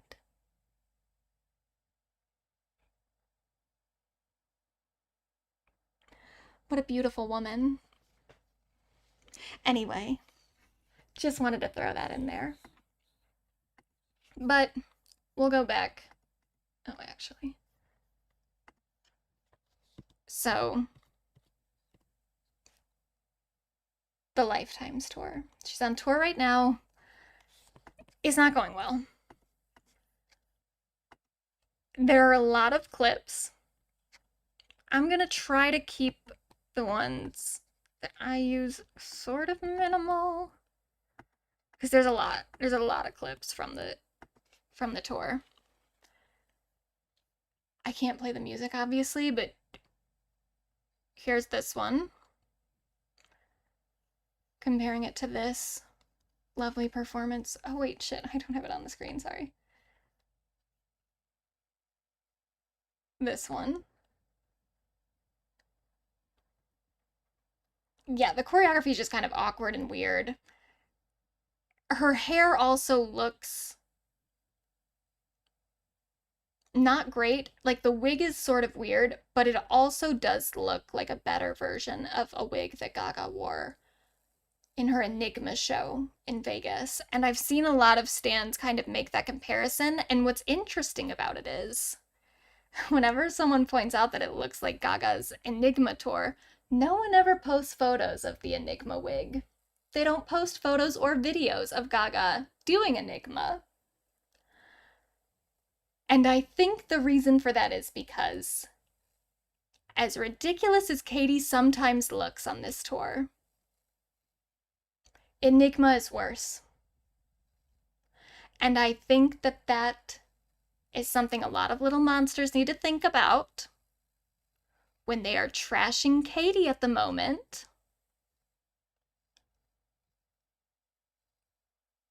Let's be a little humble. Because I went back and I rewatched parts of Enigma recently because of this. And it's painful. It's really hard to watch. I think I've only ever actually watched it all the way through once. Even as a diehard little monster. I watched it one time. As it happened, I watched like the live stream. And then I said, that's enough of that. And I moved on. So everyone who's making fun of Katy right now, especially little monsters who are on a high because of Gaga doing so well, let's remember that our fave was here. And worse. In some regards. In terms of, like, yeah, I mean, even the choreography. The choreography of Enigma was awful. Like, really bad. The outfits were bad. Some of them are okay. The wig, terrible. This is a better wig. This is a better outfit than a lot of Gaga's outfits on Enigma. I think we need to be reminded of that. Because here's the thing. Little monsters are mean. And I am a little monster. But I forgot. I forgot how mean little monsters are when Gaga's doing well. They get on a high. And they just start shitting on other artists. And it's weird. Because I do think, like I just showed, Gaga invited Katy to that show in Mexico. A lot of fans are in denial about that. They're like, oh, it must have been someone on her team and Gaga didn't know. She almost certainly knew. But Gaga is nice. And her fans are mean. And it's been really interesting to see that happen again recently, now that Gaga's doing well. Little monsters are just taking it as an opportunity to just start shitting on like Madonna and Beyonce and Katy and anybody else. Mostly those three, for some reason. The Katy one I get. And the Madonna one I kind of get. The Beyonce one is weird. It's very weird for little monsters to be picking fights with the Beehive, but they think they're invincible right now. But here's the thing where it's like, this is worse than anything on Enigma. Oh, shit. Katy did a fucking AI backdrop.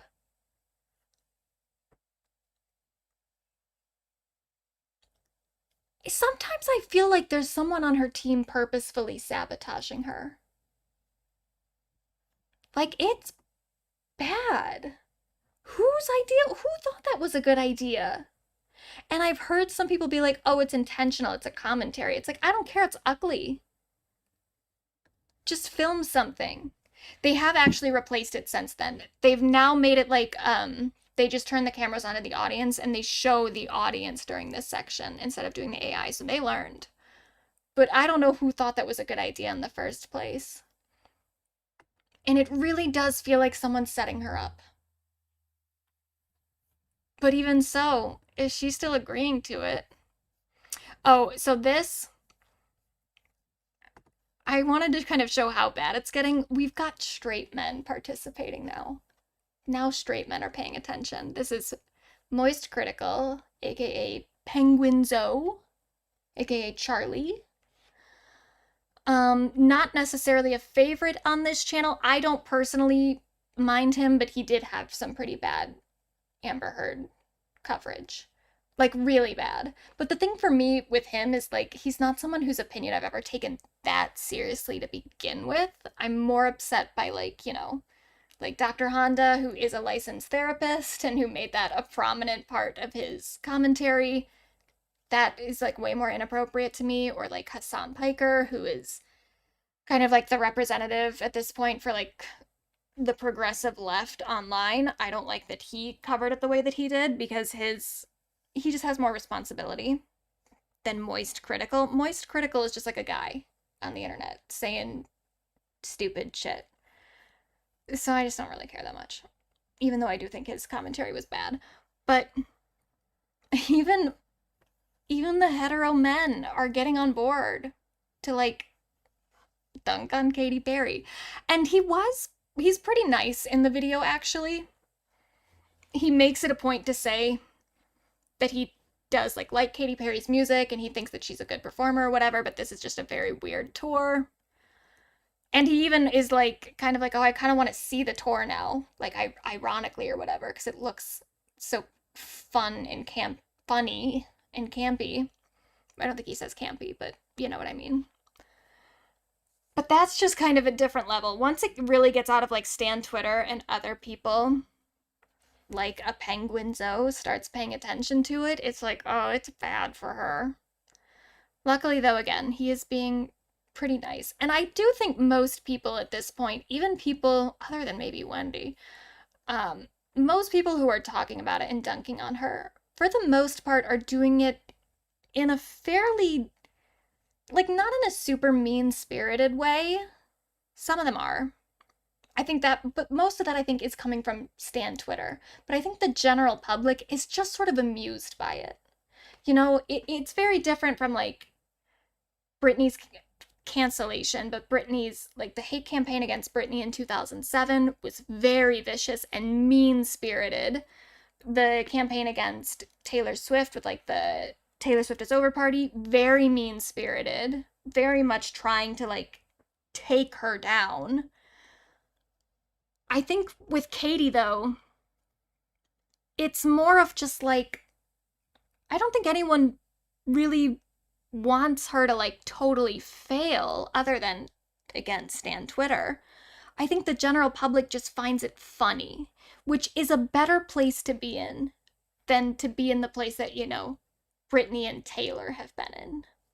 Just comparatively, like, just keeping a perspective on it. If any Katy cats are watching, this isn't the hardest thing for Katy to climb out of.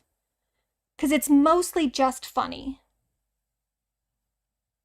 Though, yeah, Wendy is being kind of wild over here. Is that really what she looks like, the real life Wendy? I guess.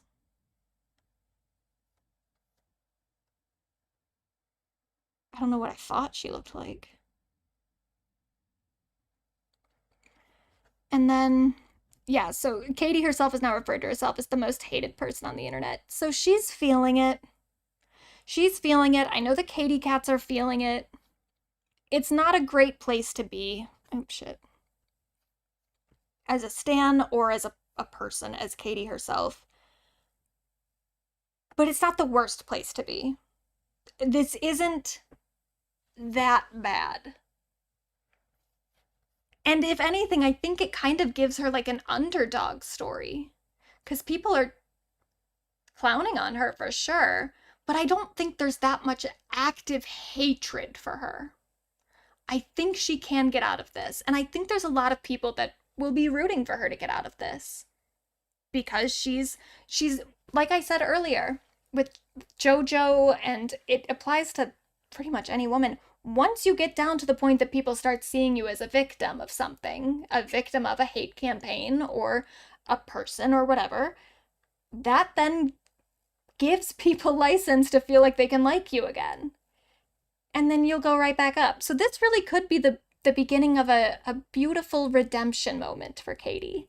Now, will I be celebrating that redemption if she doesn't publicly condemn Dr. Luke? No, I will not. This whole thing has definitely damaged my relationship with Katy Perry. But I think her career will be fine. You know, as fine as it was before. She's never going to get back to the peak that she was at the 2010s, I'll tell you that. but she can get out of this. Now, in addition to all that, there is some retroactive cancellations happening. Now, I'm just going to play one clip. I know I said earlier that we were going to stop at like 11 and it's 11:17, but it's fine. We're almost done with Katy, and then we'll just go over some other stuff.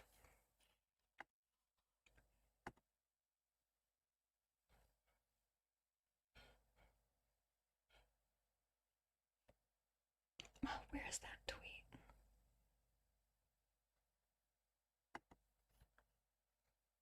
No, shit.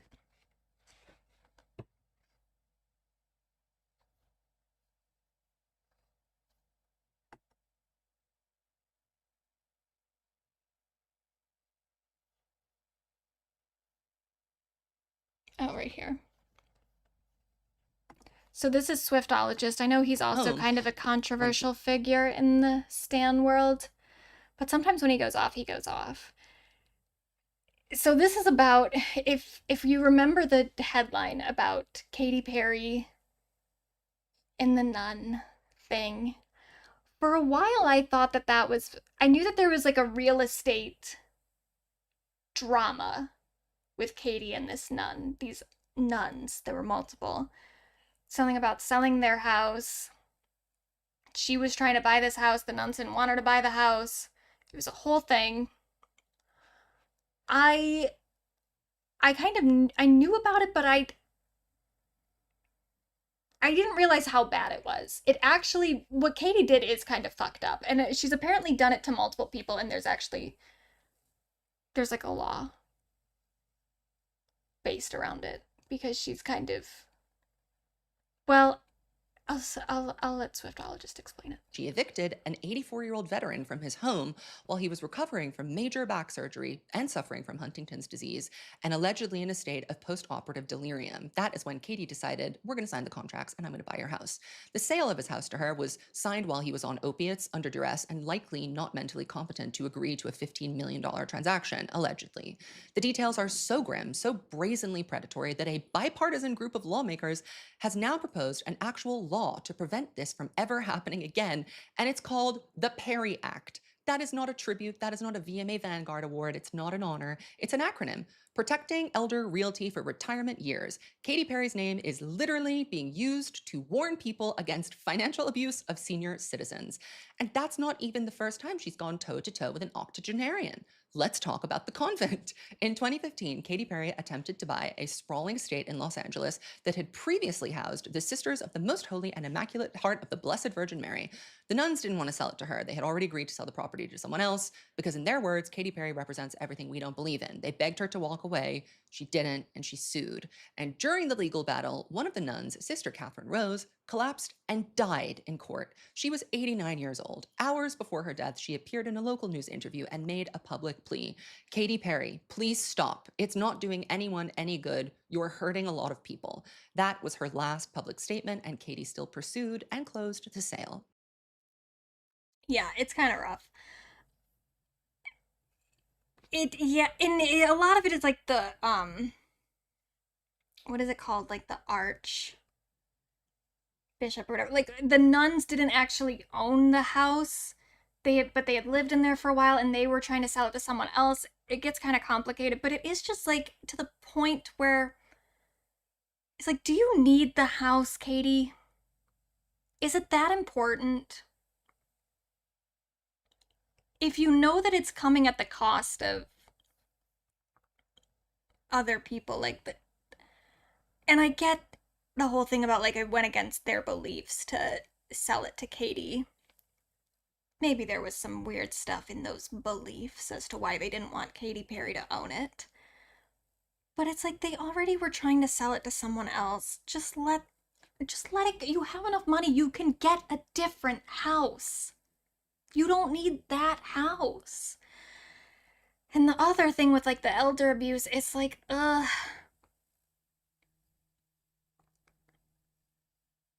just don't.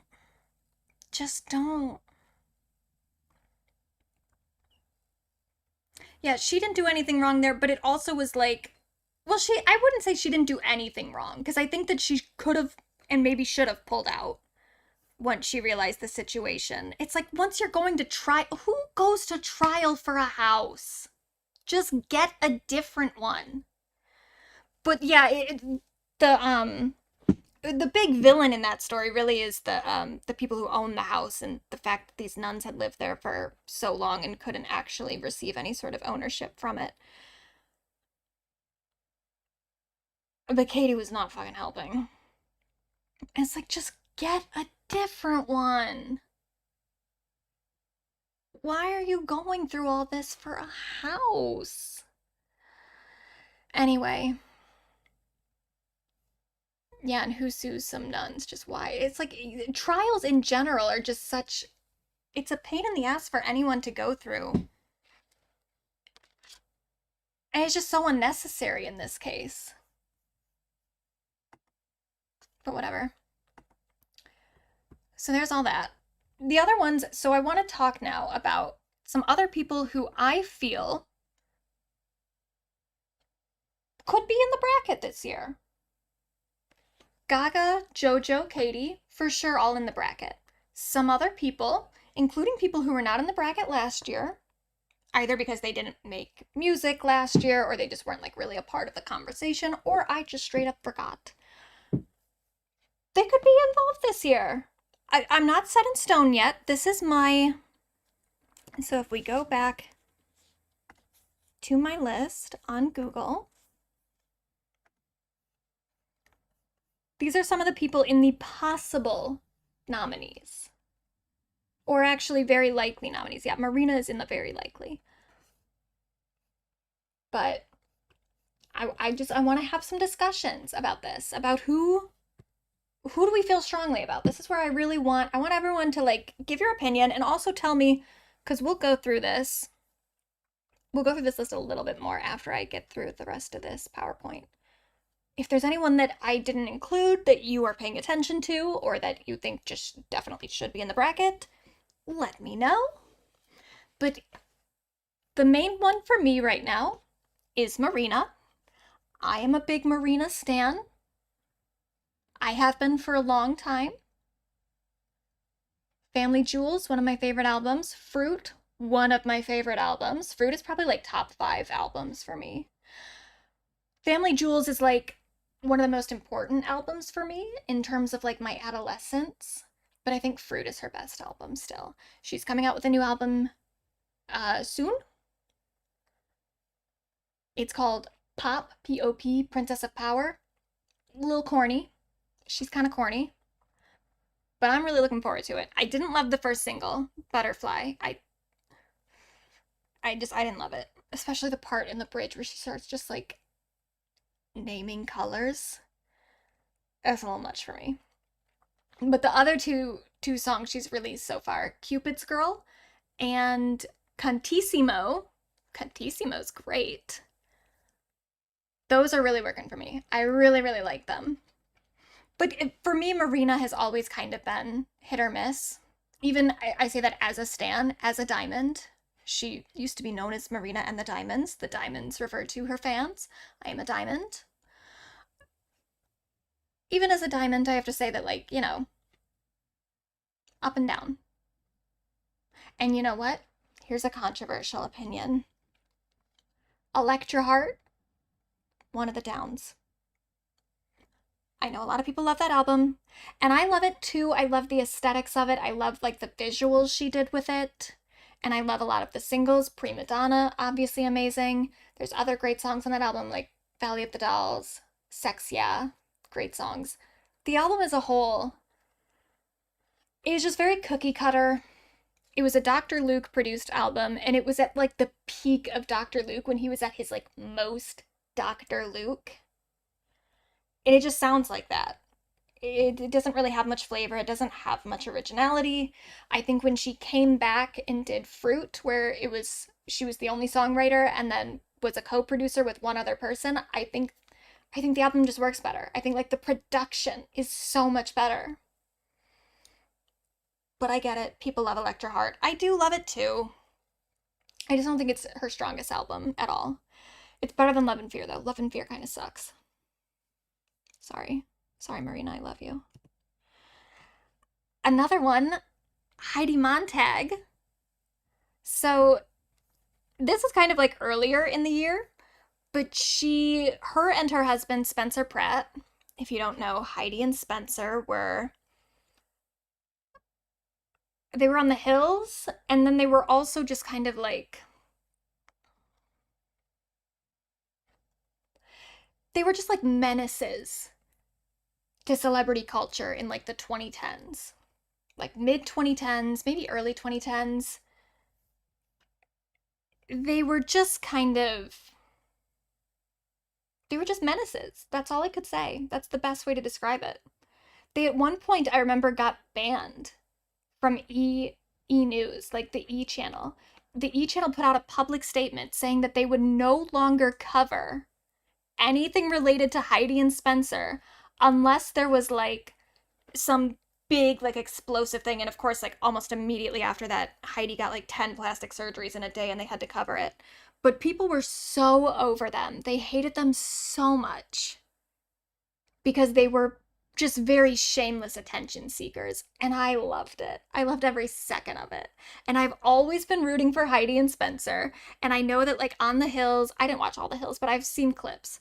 I know that like Spencer was pretty toxic toward Heidi in the show, but I do think that that really was like for the show. I don't think that that was representative of their relationship at all. He's always seemed extremely supportive of her. I think they make like a really good couple. He seems to really love her. She loves him. We love it. But anyway, beginning of the year, their house, I think, burned down. I don't know if it like fully burned down or if it was affected by the wildfires in some capacity, some significant capacity. And so Spencer was posting about it on TikTok, and as he was posting about it was like, please stream Heidi's album Superficial, which came out I think like 2008, 2009, maybe 2010, like back in those days when she was like attempting to have like a pop career. So he was telling people to stream her music, and it worked. I think that it went to like #1 on iTunes. We got kind of like a bit of a Heidi renaissance. And then I think she did a remix with Pitbull this year. And this is a music video for her song I'll Do It, which was on her album Superficial. But she just released the video this year. Did that fast too. Premiered January 15th. The wildfires were like at the very beginning of the year. She must have done this in a few days. But I love it. I love this song. I've always kind of liked the album. And here's the thing. In my art pop video, I said, and I stand by this, art pop was not an early indicator of hyperpop. It wasn't. I think there are other Gaga songs that lean that way. And maybe there are some songs on art pop that kind of go that way a little bit. Like I think Aura kind of does, Venus kind of does, Swine kind of does. But for the most part, the electronic music on art pop was just very of its time. It's very 2013 electronic music, which I don't think is really where hyperpop would end up going. Hyperpop is way more like lo-fi, way more DIY, way more immature in a way, I guess you could say, like very kind of bare bones in some ways. Not bare bones, because it's still very like maximalistic, but whatever. Hyperpop is Heidi Montag.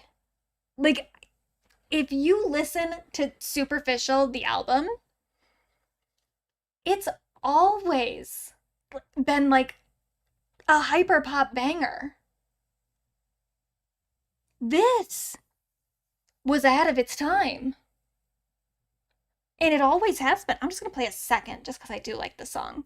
Just a second.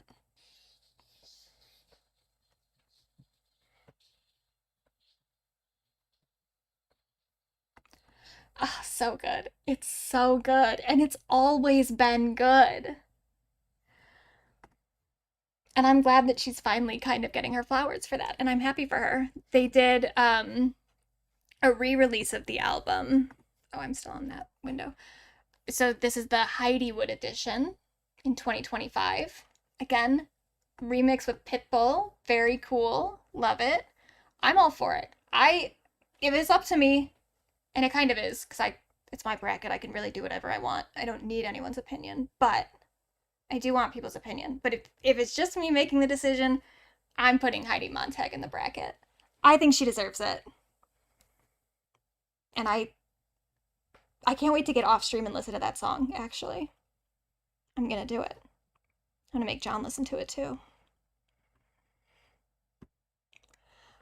Ethel Kane, another one who was not included last year, but I think could be included this year.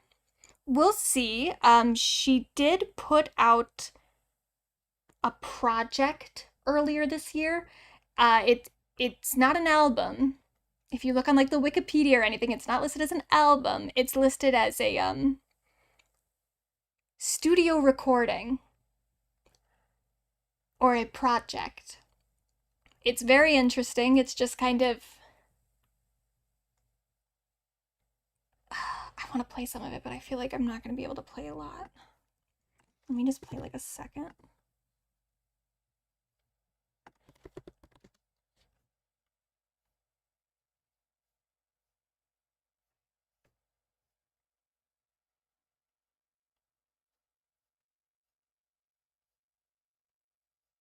This is the title track.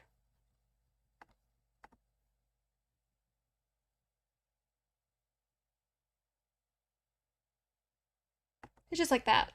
It's just noise, kinda. Very drone heavy. It's interesting.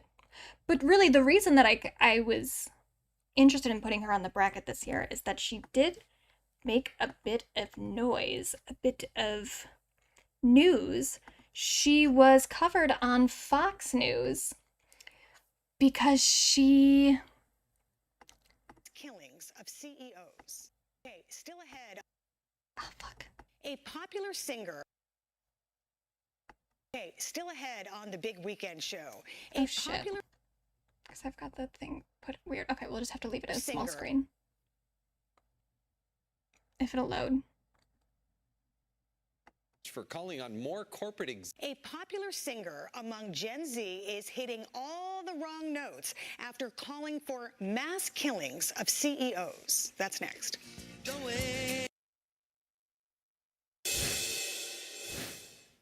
Singer Ethel Kane is facing major backlash for calling on more corporate executives to be assassinated after the execution-style murder of United Healthcare CEO Brian Thompson. The 26-year-old entertainer, if you can call her that, shared a post by former Labor Secretary Robert Reich calling money in politics the root of our dysfunction, while adding her own, quote, "kill more CEOs" hashtag to the post. She then doubled down in another post saying in part, quote, "It's simple. You make them fear for their lives and hit them in the only place they hurt, or nothing will ever get done." This comes as a recent poll shows college students and Gen Z sympathize with the suspect and find Thompson's murder acceptable. This is so crazy, Jack. It makes me mad. They were real mad. But you know what? The entire time, they never once mentioned that she was trans. Yeah, and they got her pronouns right. I don't think they know. I don't think that anyone told them, which is funny. Because they definitely would have mentioned it if they had known. I don't think they would have purposefully gotten her pronouns wrong. Because I don't know. In Trump's America, they might have. But I do think that's a line that Fox News has been somewhat careful to not cross. Like, they'll make a comment and be like, oh, she goes by she or something. Like, they'll make a snide comment, but I don't think I've ever seen Fox News recently, in like the last few years, fully misgender someone. I think that there's like a little bit of a journalistic, not that they have high journalistic standards, obviously, but it is just kind of, it's tacky in a way. It's tacky for a journalist to do. Especially when like every journalist is calling Twitter X now. They generally are mindful of pronouns. But they would have said something about her being trans, for sure, if they had known. But I don't think they did. So she does have another album coming out in August, so we'll see what happens with that. But I feel like she could be included. We'll see. The hard thing is we only have 32 slots. And already in the list that I have, I've got way more than 32 people. So we are going to have to whittle it down. So at the moment, I don't know how included Ethel Cain, like how secured her spot is. To me, she's still like a potential nominee. But we'll see what happens when her actual album comes out. We'll see what happens. But the Fox News thing, I do think helps her. Then we have Zara Larsson. I don't know about this one. I'm open to it. And I like Zara. Kinda. I've never been that taken by her music, but I think she's a very good performer. She's got a lot of energy. She's cute. She's smart. I like her.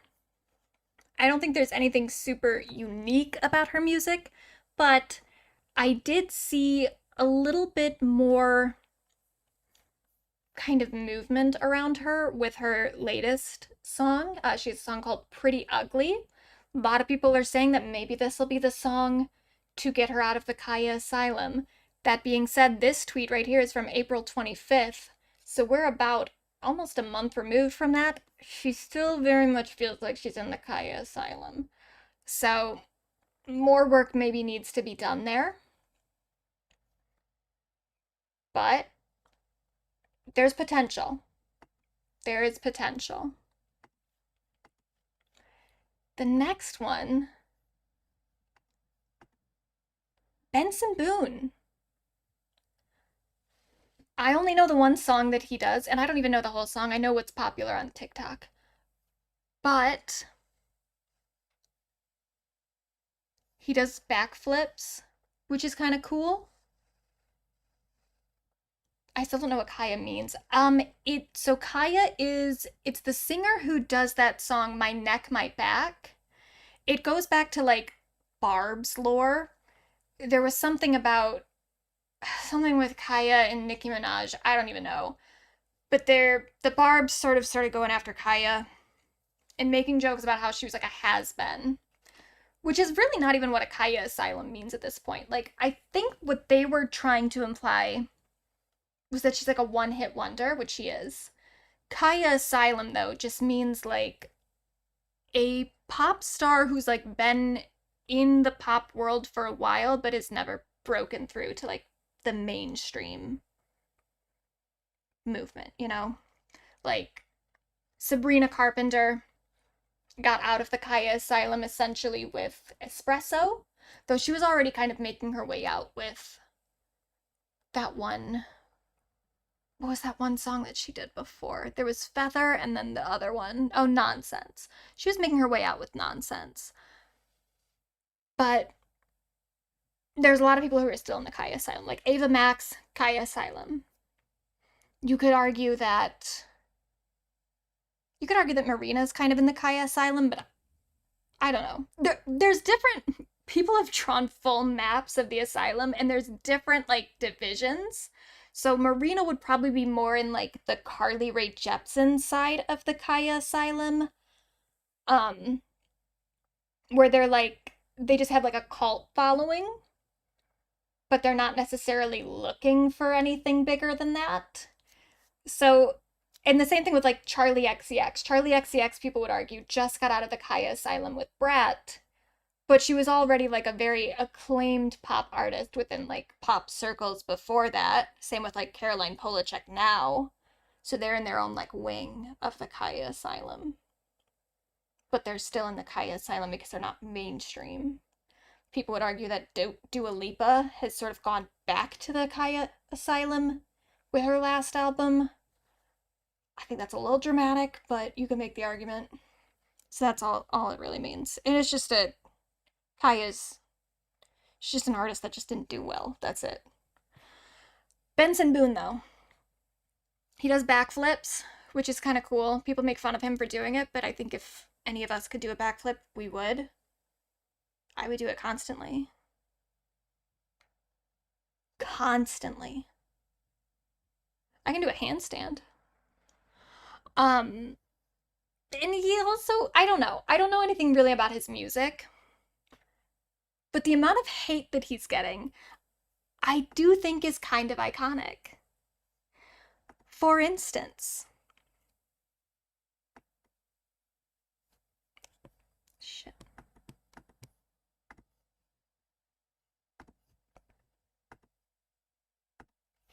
Pitchfork, after he performed at Coachella with Brian Mays from Queen, by the way, which is crazy.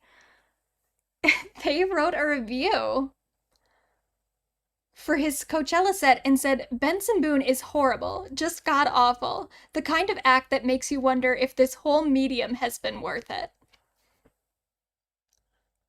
That's a little much. I watched part of his set live, and I thought he was fine. Not amazing, but fine. But this is the kind of treatment that, like, you know, Lana got at the beginning of her career. And I'm not saying that he's going to be the next Lana Del Rey. But he is making enough people angry just for, like, existing, just for being successful, that there's something kind of iconic about it. Oh, yeah, and that's where he was on SNL, and Pop Crave took that screenshot. I kept it in the slideshow because I just thought it was funny. But people, and I kind of agree with them, the Benson Boone makes music for reels where a lady is washing a baby pig in a sink. I mean, I've only heard like one of his songs, but yeah, that is kind of what they sound like. But that's fine. Because you know who loves videos of baby pigs in a sink? Me! Do we all not? Cute little baby pig? That's a fine thing to be.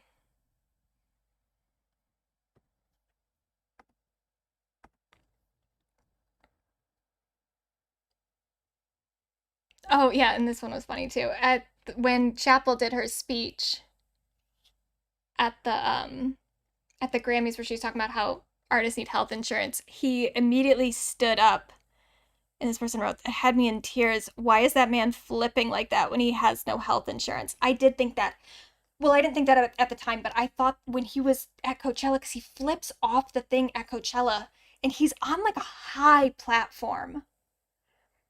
I was like, he is gonna hurt his knees so bad. And there's not much you can do after that. But you know what? Every pop diva breaks their knee at some point. So it's Benson's turn. He'll get it maybe kind of soon. Sooner than you'd like. But you know what? Britney broke her knee in like the Baby One More Time era. So it's fine. Benson Boone is the next Britney Spears. No, he's not. But he seems like a nice person. And he's pissing people off, which is just... It's a good sign, I think. Because he's pissing people off in ways that are, like, stupid. He's like, why is everyone so upset about Benson Boone? He didn't do anything.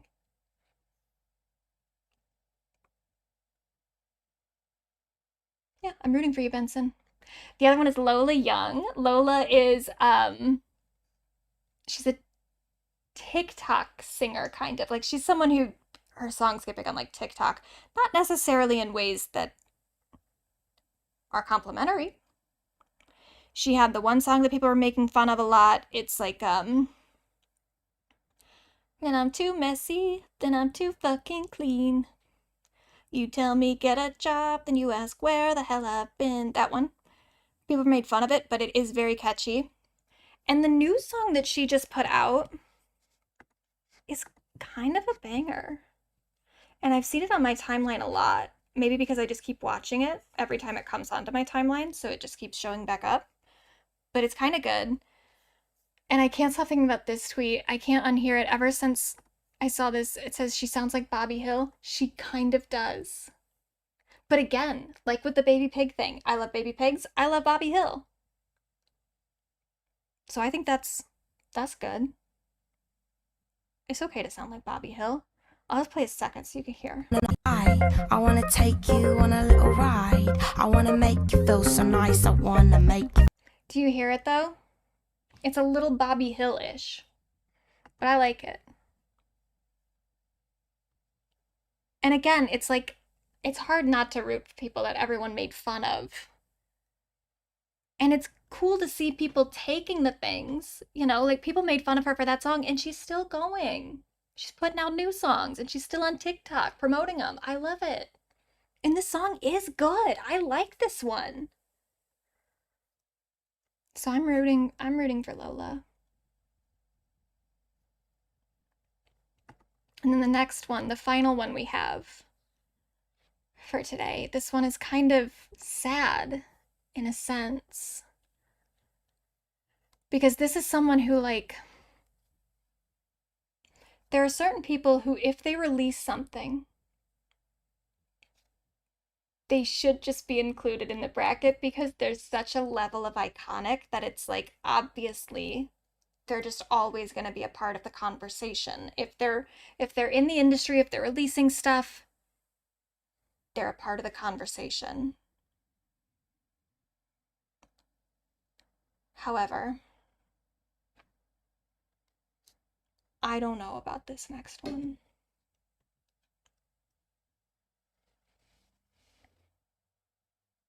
So Rihanna did release a song recently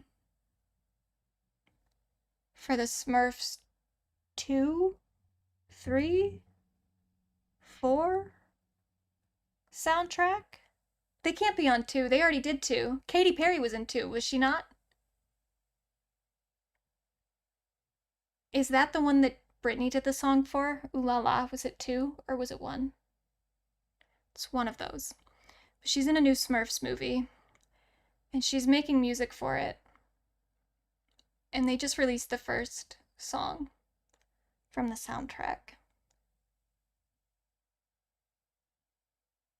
And I'm not gonna say it's a bad song. But it is a weird song to put on the Smurfs 2 soundtrack. Oh, got an ad for Enterprise. 4. Oh my god. Smurfs 4. I'm just gonna play a second. This is a weird song. This is... I almost respect it because it's so weird.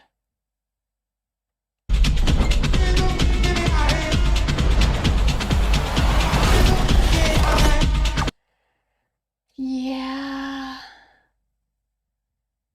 It's weird. This is what happens when celebs start having kids, their careers starts all being things their kids can enjoy. Yeah, see, this is the thing. I don't know that kids are gonna like this song. Like, at least with Britney with Ooh La La. Like, that's a kid's song. Like, it sounds like a kid's song. I'm like, okay, I get it. This is just weird. This is like a club song for the Smurfs 4 soundtrack. I think it's a soft reboot, so not even connected to the other 3. Okay, well. It doesn't really seem necessary, but I don't know enough about Smurf lore. It feels like you could have just kept going.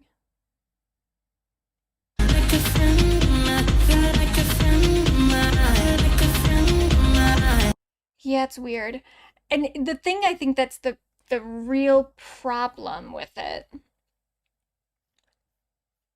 is that it just sounds lazy, to be honest with you. there's only like 2 lines that Rihanna actually sings. And even in this video, she's only in the beginning of the video. She like opens up this door and then it's all just clips from like the Smurfs movie. And this is what I just think is a mistake, that she's been out of the game for so long. And if she wanted to make a comeback with this Smurfs thing. Oh, it's owned by a different studio. Interesting. Okay. Okay. It's like the Spider-Man movies with like Sony and Marvel, maybe. Maybe? I don't know. Maybe we'll just keep getting new Smurf movies. New Smurf reboots every couple of years. What do they do? They're just little blue people. Do they have like, is there a gimmick? Do they do stuff? What are Smurfs?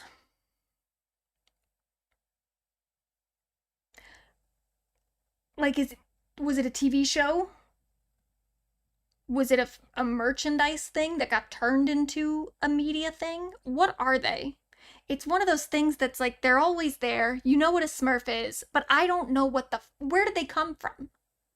What do they do? Beyond just being blue. Why is there only one girl Smurf?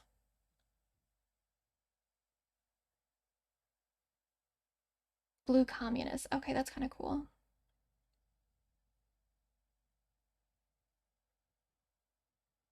Patriarchal communist, though. Oh, a comic? Okay. Anyway. With this being her, like, big pop return, even if it's for kids, it's like, okay, that's fine. But we do want to feel like you want to do it. And when you just show up in a studio, sing 2 lines, and then just have the producers create the whole rest of the song without you there. She's not a producer on the song. She's not credited as a producer. So a vast majority of the song has nothing to do with her. Like, it wasn't her. I guess she could have overseen the production still. She could have had some sort of creative input on it, but it's like, you just showed up to sing 2 lines. It's not a great look. It feels lazy. It doesn't make me excited. It feels like it's just a cash grab. Same thing with like a lot of her makeup stuff too. Like Fenty was really killing it when it first premiered. I haven't been hearing great things about it recently. And I definitely have not been hearing great things about the hair care line. And it's just disappointing. You know, one of the biggest pop stars of all time, really. And it's just kind of like stopped putting in effort. And she doesn't have to, because she's a billionaire now. That's the thing too, is like, yeah, maybe her being a mom has something to do with it. That she wants to take on these like family-friendly project shit, but I think it really has just more to do with the fact that now she has $1 billion and she doesn't need to try. I think that's it.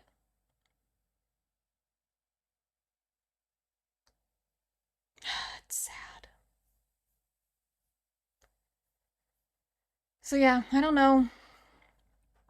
I don't know if Rihanna is making it onto the bracket. I'd like her to. But I'd also like her to put in a little more work. Now, I want to end this. I figure every stream we can have an honorary pop girly. Honorary meaning someone who's not actually a pop star, but gives pop star energy, or is just someone that I want to shout out because I like what they're doing. I like what they're up to. They've got good vibes. So this week, our honorary pop girly is Miss Rachel. Miss Rachel is a kids entertainment personality on, I think, primarily YouTube, but she does also have a Netflix show. I didn't know who she was until kind of recently because I have a friend who now has a child, and apparently her child is obsessed with Miss Rachel. Or she was. I actually texted her recently, and apparently she's now really into Bear in the Big Blue House, which so am I.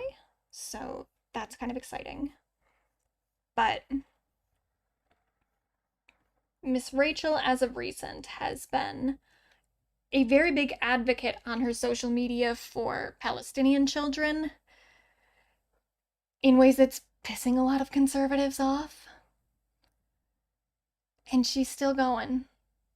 And I love her for it. I'm glad that she's doing this. So I'm going to play a little clip of Miss Rachel on her social media, her Instagram. Love kids. Is that why you decided to speak out about what's happening in Gaza, specifically with children? I think it should be controversial to not say anything. Did you also, like millions of other Americans, just seeing these horrific, tragic videos? The idea that caring for a group of children in an emergency situation means you don't care about other children is false. Are Palestinian children less human than other children? Should we care less about them? I don't quite get where the controversy is coming from. It's sad that people try to make it controversial when you speak out for children that are facing immeasurable suffering. I'm sure you have a lot of good people in your lives who are saying to you, just be quiet. It's not worth it. What do you say to them? Our compassion doesn't have boundaries or borders. We just love kids. Why do you feel this urge to speak out for Sudanese kids and Haitian kids, and right now, obviously, the kids who are suffering most in the world, the Gazan kids? Silence wasn't a choice for me. We love that. We love Miss Rachel. You clearly... She is our honorary pop girly of the week.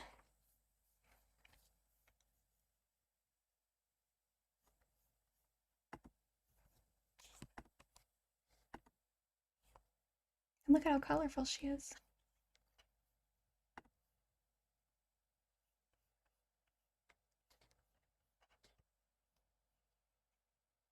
I can't imagine making children's content though. I'm not big into children, I'm gonna be honest. I think they're cool, like I'm glad other people like them. But I just can't. Anyway. So here's our people that I feel pretty confident about. And next time I want to talk about, obviously, Doechii, Charlie, and Twigs. And then other people who are pretty much guaranteed a spot. Beyonce, Selena, Chapel, Addison Rae, Kesha, Miley, Ariana, Lorde. Lorde?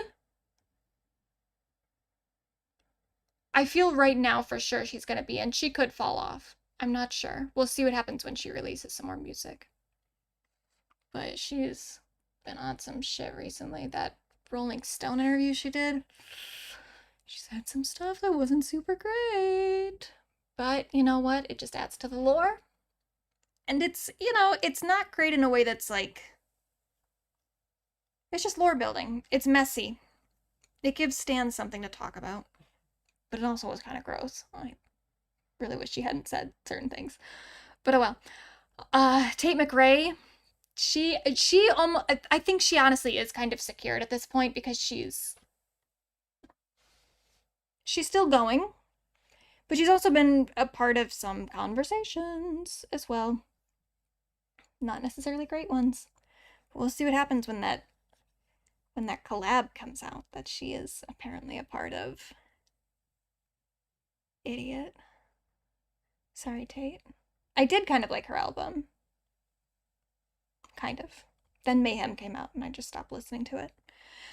Dua Lipa, Sabrina, Olivia, Gracie, Tyla, Bad Bunny. Bad Bunny, he'll probably be on the list. I feel like for sure. Which is hard. I don't pay that much attention to men. But he's huge and he seems cool. He'll be on the list. Rebecca Black, Lil Nas, Bruno, Billy, Lana, SZA, Marina, Lizzo, Weeknd, Carol G, Rihanna. Other people who possibly could be included, Halsey, obviously Heidi and Ethel. Lisa and Jade from Blackpink. I don't pay super close attention to the K-pop girls, but I know that these two have been doing a lot. Dev Cameron, Jenny, also I think she's from Blackpink too, right? Right, yeah, I think so.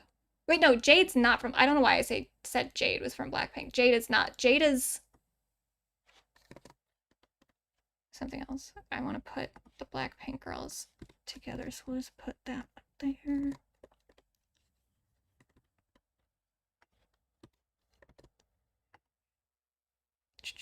Yeah, and then Benny Blanco, I think he could be included, even though he's mostly just like Selena Gomez's boyfriend at this point, but he is releasing music too. Like it's under his name. He could be included. Ed Sheeran, I think, is supposed to come out with stuff. Benson Boone, Pink Panther is, Sarah Larson. Justin Bieber, I have question marks. Yeah, Jade is Little Mix.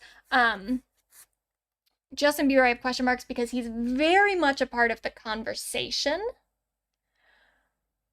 But he has not released any music recently that I'm aware of, right? I don't think so.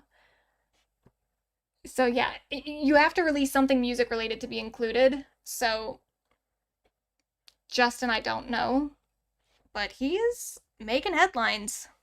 Not great headlines, but headlines. Hemlock Springs. I'm putting her in there just because I really like her and I really believe in her and I think that she makes very good music and she's supposed to come out with some other music later this year. So I'm just sort of hoping that whatever she releases, like really catches on and other people get on board the Hemlock Springs train. What about Glorilla? That's a good one. Yeah, we'll include Glorilla. Is that how it's spelled? It's like the R capital? I don't know. We could do Glorilla, Lola, Kylie. I saw Kylie on tour recently in Chicago for the Tension tour. She was very, very good. But I don't know. It's like if she's just touring something, I think that there are other people who will release stuff this year that might take that spot. But I don't know, because Kylie is obviously iconic. Sexy Red, Gwen Stefani, Glorilla.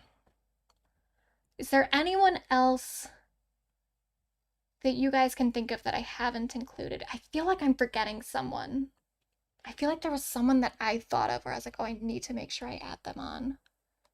But now I can't remember.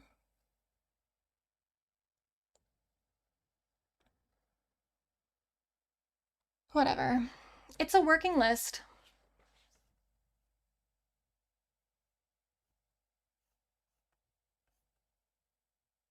I think this is a good start.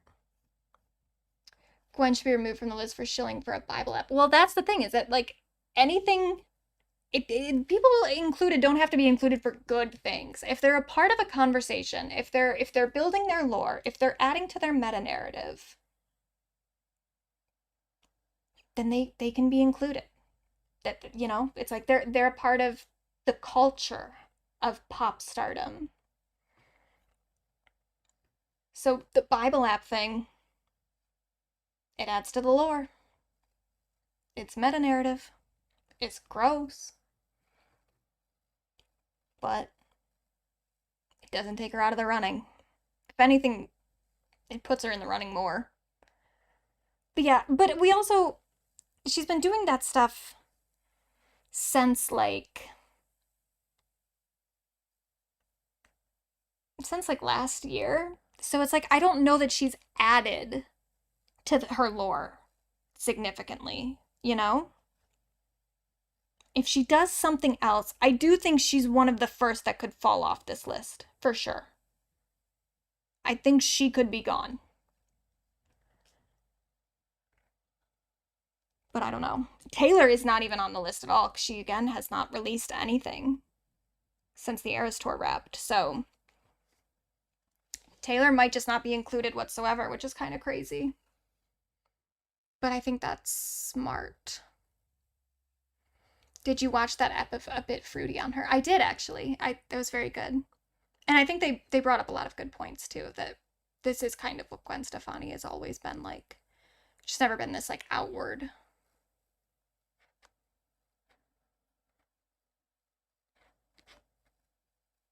I didn't know that much about her. About how she's always been conservative. Yeah, she's always been, like, traditional in a way. Like, she's always kind of strived for, like, heteronormative expectations and stuff. Yeah, it's always kind of been there. But it's never been this blatant. But it does suck. She did used to be really cool.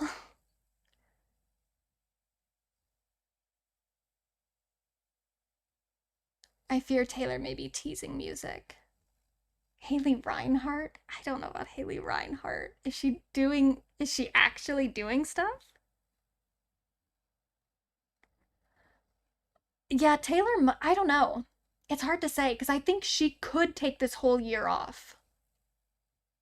Especially after the Eras tour. It wouldn't be an awful idea.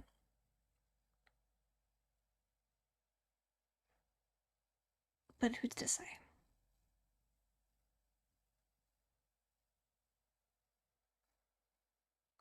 Other than the Justin Baldoni stuff, though, she has kind of kept herself out of headlines. Which is impressive, given the amount of headlines she was in last year.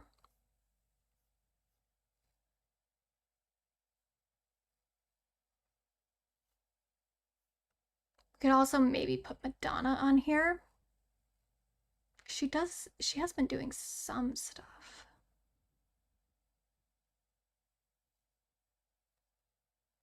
She did a thing on her store teasing the AMAs, which made me like, when are the AMAs? Are they soon?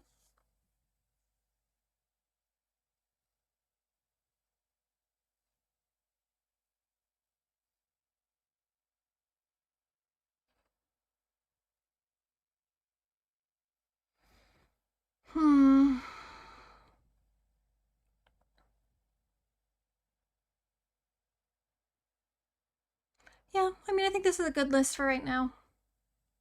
But, you know, oh, May 26th. Oh, wow, really? That soon? That'd be interesting. I wonder if she will do something.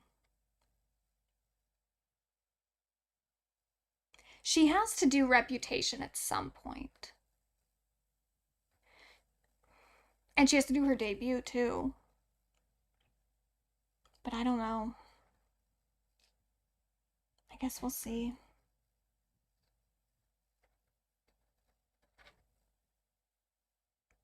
We'll see. Anyway, well, I think that's it. We're an hour over what I was aiming for. I'll try next time to pare it down a little, but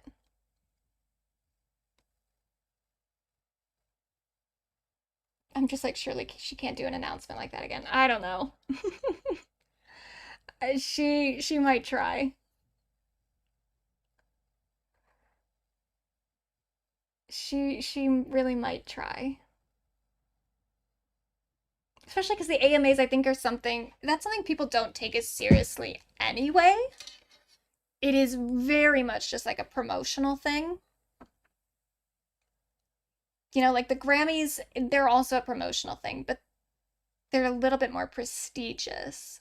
So I think she would probably be more careful at a more prestigious award show.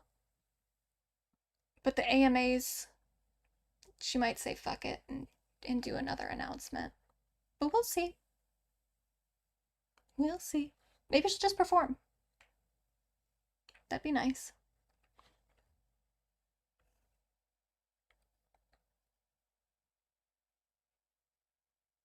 Well, whatever. All right. I gotta go. I gotta go eat food. Watch that Heidi Montag video. Thank you all for joining. Again, this is an evolving format. So maybe next time I'll run like a slightly tighter ship, have it be a tighter, shorter stream. I don't know. I'm trying to like, I do want to stream more because it's a good way to like stay in touch, you know, stay interacting with people. But it's very hard with a full-time work schedule. But I am also thinking I might start a second channel. I didn't want to because I just didn't feel like it. But maybe I'll start posting like highlights and stuff from the streams onto a second channel because I just don't want to do it on my main channel because I want the main channel to be mostly like the video tab. I want that to be like video essays.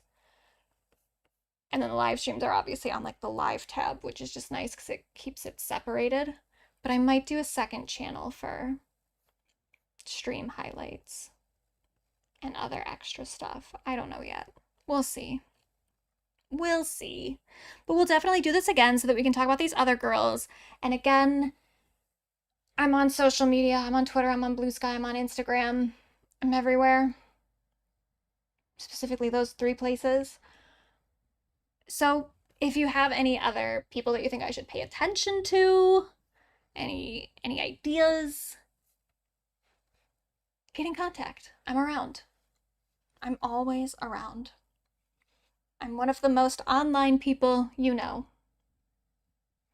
But anyway, thanks for joining. Bye.